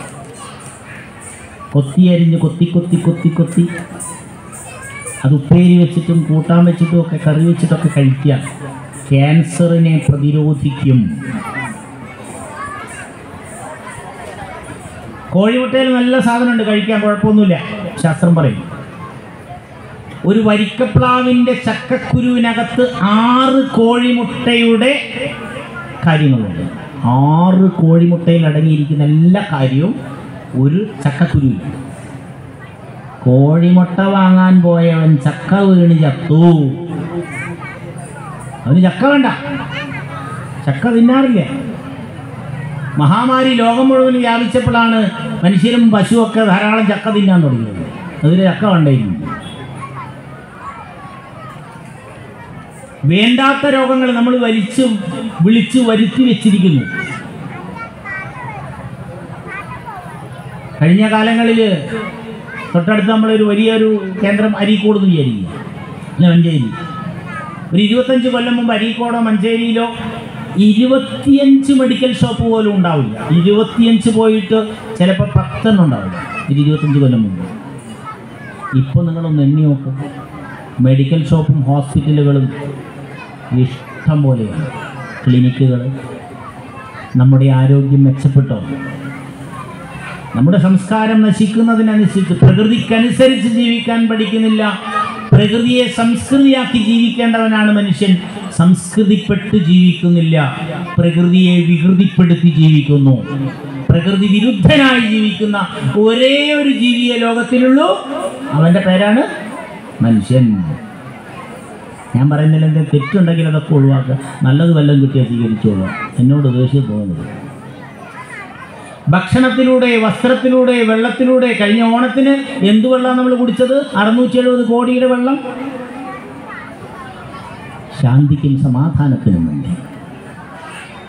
അച്ഛനെ കൊല്ലുന്നു, അമ്മയെ കൊല്ലുന്നു, കണ്ടവരോടൊക്കെ ബഹളങ്ങൾ ഉണ്ടാക്കുന്നു. ഈ വെള്ളം നമ്മുടെ കുടുംബം നശിക്കാൻ ഏറ്റവും മനോഹരമാണ്. രാവിലെ തൊട്ട് വൈകുന്നേരം വരെ പാടത്തും പറമ്പിൽ പണിയെടുക്കുക, തെങ്ങുകാർ, ഓട്ടോറിക്ഷ കൊണ്ടുപോകുക, അധ്യാപകനായിട്ട് ജീവിക്കുക, വക്കീലായിട്ട് ജീവിക്കുക. അവസാനം വൈകുന്നേരം ആകുമ്പോൾ പോയിട്ട് ഫുള്ള് മേടിച്ച് തിരിച്ചു വരിക. കഥ. ഞാൻ പറഞ്ഞ മഹാരോഗങ്ങളൊക്കെ വ്യാപിച്ച് ലോകം മുഴുവൻ ഒന്നുമല്ലാതായി. ജോലിക്ക് പോകാൻ പറ്റുന്നില്ല, കൂലിയില്ല, കഷ്ടപ്പാടായി, ബഹളമായി എന്നൊക്കെ പറഞ്ഞ കേരളീയർ അത് കഴിഞ്ഞിട്ട് വന്ന ഓണത്തിന് എത്ര കോടിയുടേതാണ്? 280 കോടിയുടേത് കുടിച്ചു. നമുക്കതിന് പൈസ ഉണ്ട് അല്ലേ? ഒരു പാവപ്പെട്ടവനെ സഹായിക്കാനോ, ഒരു പാവം കുട്ടിക്ക് പഠിക്കാൻ വേണ്ടിയിട്ട് എന്തെങ്കിലും കൊടുക്കാനോ, അല്ലെങ്കിൽ ഒരു കഷ്ടപ്പെട്ട് രോഗിയായി കിടക്കുന്നവനെ ഒരു വീട് വെച്ച് കൊടുക്കാനോ നമുക്ക് 10 പൈസ സഹായിക്കാനില്ല. അവൻ്റെ കർമ്മഫലമായിരിക്കാം അവന് വീടില്ലാത്തത്, ആയിരിക്കാന്നല്ല. അതെ, അവൻ്റെ അസുഖങ്ങളും അതാണ്, അവൻ്റെ ദുരന്തത്തിന് കാരണം അതാണ്. എന്നാലും നമ്മൾ ധർമ്മം ചെയ്തിട്ട്, നമ്മുടെ കർമ്മങ്ങൾ സ്വസ്ഥമായിട്ട് നല്ലത് ചെയ്തിട്ട് നമുക്ക് പുനർജന്മങ്ങളിൽ നമുക്ക് കഷ്ടപ്പാടില്ലാതിരിക്കാം, നമുക്ക് സ്വസ്ഥതയുണ്ടാവാൻ. നല്ലത് ചെയ്യുമ്പോൾ മാത്രമേ സ്വസ്ഥതയുണ്ടാവുള്ളൂ. ഉദാഹരണത്തിന് നമ്മളിപ്പോൾ വഴിയിലൂടെ നടന്നു പോവുകയാണ്. അപ്പോൾ ഒരു അന്ധനായ ആൾ, അയാളുടെ പൂർവ്വജന്മത്തിൻ്റെ കാര്യമാണ് അന്ത്യത്തിന് കാരണം. അന്ധനായ ഒരാൾ തപ്പി വഴി മുറിച്ച് കടക്കാൻ പറ്റുന്നില്ല. നമുക്ക് ചെന്ന് അയാളെ കൂട്ടിയിട്ട് അക്കരെ കടത്തി കൊടുക്കാം. അങ്ങനെ ചെയ്താൽ നമ്മുടെ മനസ്സിന് സന്തോഷമാണോ ഉണ്ടാവുക, വിഷമമാണോ ഉണ്ടാവുക എന്ന് ആലോചിച്ചു. ഒരു വണ്ടി ഇടിച്ചു, വേറൊരാൾ വീണു കിടക്കുന്നു. പെട്ടെന്ന് നമ്മളെ മുന്നിലാണ് അത് സംഭവിച്ചത്. നമ്മളുടനെ മൊബൈലെടുത്ത് ഫോട്ടോ എടുക്കുന്നു, വീഡിയോ എടുക്കുന്നു, സെൽഫി എടുക്കുന്നു. അതിലാണോ സന്തോഷം കിട്ടുക? ഇല്ലെങ്കിൽ വേഗം ഓടിച്ചെന്ന് അയാളെ എടുത്ത്, ഏതാണെന്ന് എനിക്കറിയില്ല, നിങ്ങൾ തീരുമാനിക്കണം. ഏതെങ്കിലും ഒരു വണ്ടിക്ക് കൈ കാണിച്ചാൽ ഒന്ന് ആശുപത്രിയിൽ എത്തിക്കൂ. എനിക്ക് തിരക്കുണ്ടായിരുന്നു, പക്ഷെ വേണേ ഞാനും വരാം എന്ന് പറഞ്ഞ് അയാളെയും കൊണ്ട് ആശുപത്രിയിൽ പോകുമ്പോഴാണോ നമുക്ക് സന്തോഷമുണ്ടാവുന്നത്? ആലോചിച്ച് നോക്കി. നമ്മൾ സ്വയം മണ്ണെണ്ണ ഒഴിച്ച് അല്ലെങ്കിൽ പെട്രോൾ ഒഴിച്ച് തീ കൊളുത്തി മരണത്തോട് മല്ലടിച്ച് കിടക്കുകയാണ്. പക്ഷേ 40%, 30%, 20% പൊള്ളലേറ്റിട്ടുള്ളൂ എങ്കിൽ ഒരുപക്ഷെ നമ്മൾ മരണത്തിന് കാരണമായത് മറ്റവൻ എന്നെ തീ കൊളുത്തിയതാണെന്ന് പറഞ്ഞേക്കാം. പക്ഷേ മരണത്തിൻ്റെ തൊട്ടടുത്ത് നിൽക്കുമ്പോൾ നമ്മൾ സത്യമേ പറയും, ഞാൻ സ്വയം ചെയ്തതാണ്. നമ്മളെല്ലാവരും ചെയ്ത കർമ്മങ്ങളുടെയൊക്കെ കാരണം നമ്മളാണ്. നമ്മളെന്താണ് ചെയ്തത് എന്ന് കൃത്യമായിട്ട് നമുക്കറിയാം. മരണത്തിൻ്റെ തൊട്ടു മുൻപ് അത്തരം കാര്യങ്ങൾ ലക്ഷക്കണക്കിന് കോടിക്കണക്കിന് സൂപ്പർസോണിക് വേഗത്തിൽ നമ്മുടെ ബോധ മനസ്സിലൂടെ പടപട എന്ന് പറഞ്ഞ് കടന്നുപോയി. അപ്പം നിങ്ങൾ എന്നെ ഓർമ്മിച്ചാൽ മതി, ഞാൻ പറഞ്ഞത് ശരിയാണോ അല്ലയോ. കാരണം അടുത്ത ജന്മത്തിലേക്കാണ്. Death it is not a full stop. Tagore പറയുന്നുണ്ട്, ഗീതാഞ്ജലി പഠിച്ചാൽ മതി. മരണം എന്ന് പറയുന്നത് ഒരു പൂർണ്ണ വിരാമമല്ല, അതടുത്തൊരു ജന്മത്തിലേക്കുള്ള ഒരു കവാടമാണ്. ഇനിയും നമുക്ക് പിറവികളുണ്ട്. പക്ഷെ പിറവികളെയും അതിജീവിച്ച് മോക്ഷത്തിലേക്ക് ജന്മാന്തരങ്ങളില്ലാതെ നമുക്ക് കഴിയണമെങ്കിൽ സത്കർമ്മങ്ങൾ ചെയ്യണം. മറ്റുള്ളവരുടേത് പിടിച്ചു പറിച്ച് എത്ര സ്വത്ത് വേണേ നമുക്ക് ഉണ്ടാക്കാം. എത്ര ആളുകൾ ഉണ്ടാക്കുന്നുണ്ട്, ഉണ്ടാക്കിക്കൊണ്ടിരിക്കുന്നുണ്ട്. നമ്മളിതൊക്കെ തട്ടിയെടുത്ത ആളുകളുണ്ടാവും. ആലോചിച്ചാല് ഭയപ്പെടണ്ട, നമ്മൾ അസ്വസ്ഥപ്പെടണ്ട, ദുഃഖിക്കണ്ട. നമ്മൾ എന്ത് ചെയ്തു എന്നാലോചിച്ചാൽ മതി. നമ്മുടെ സത്കർമ്മത്തിൻ്റെ ഫലം നമുക്ക് ഈ ജന്മത്തിലും കിട്ടും, അടുത്ത ജന്മത്തിൽ.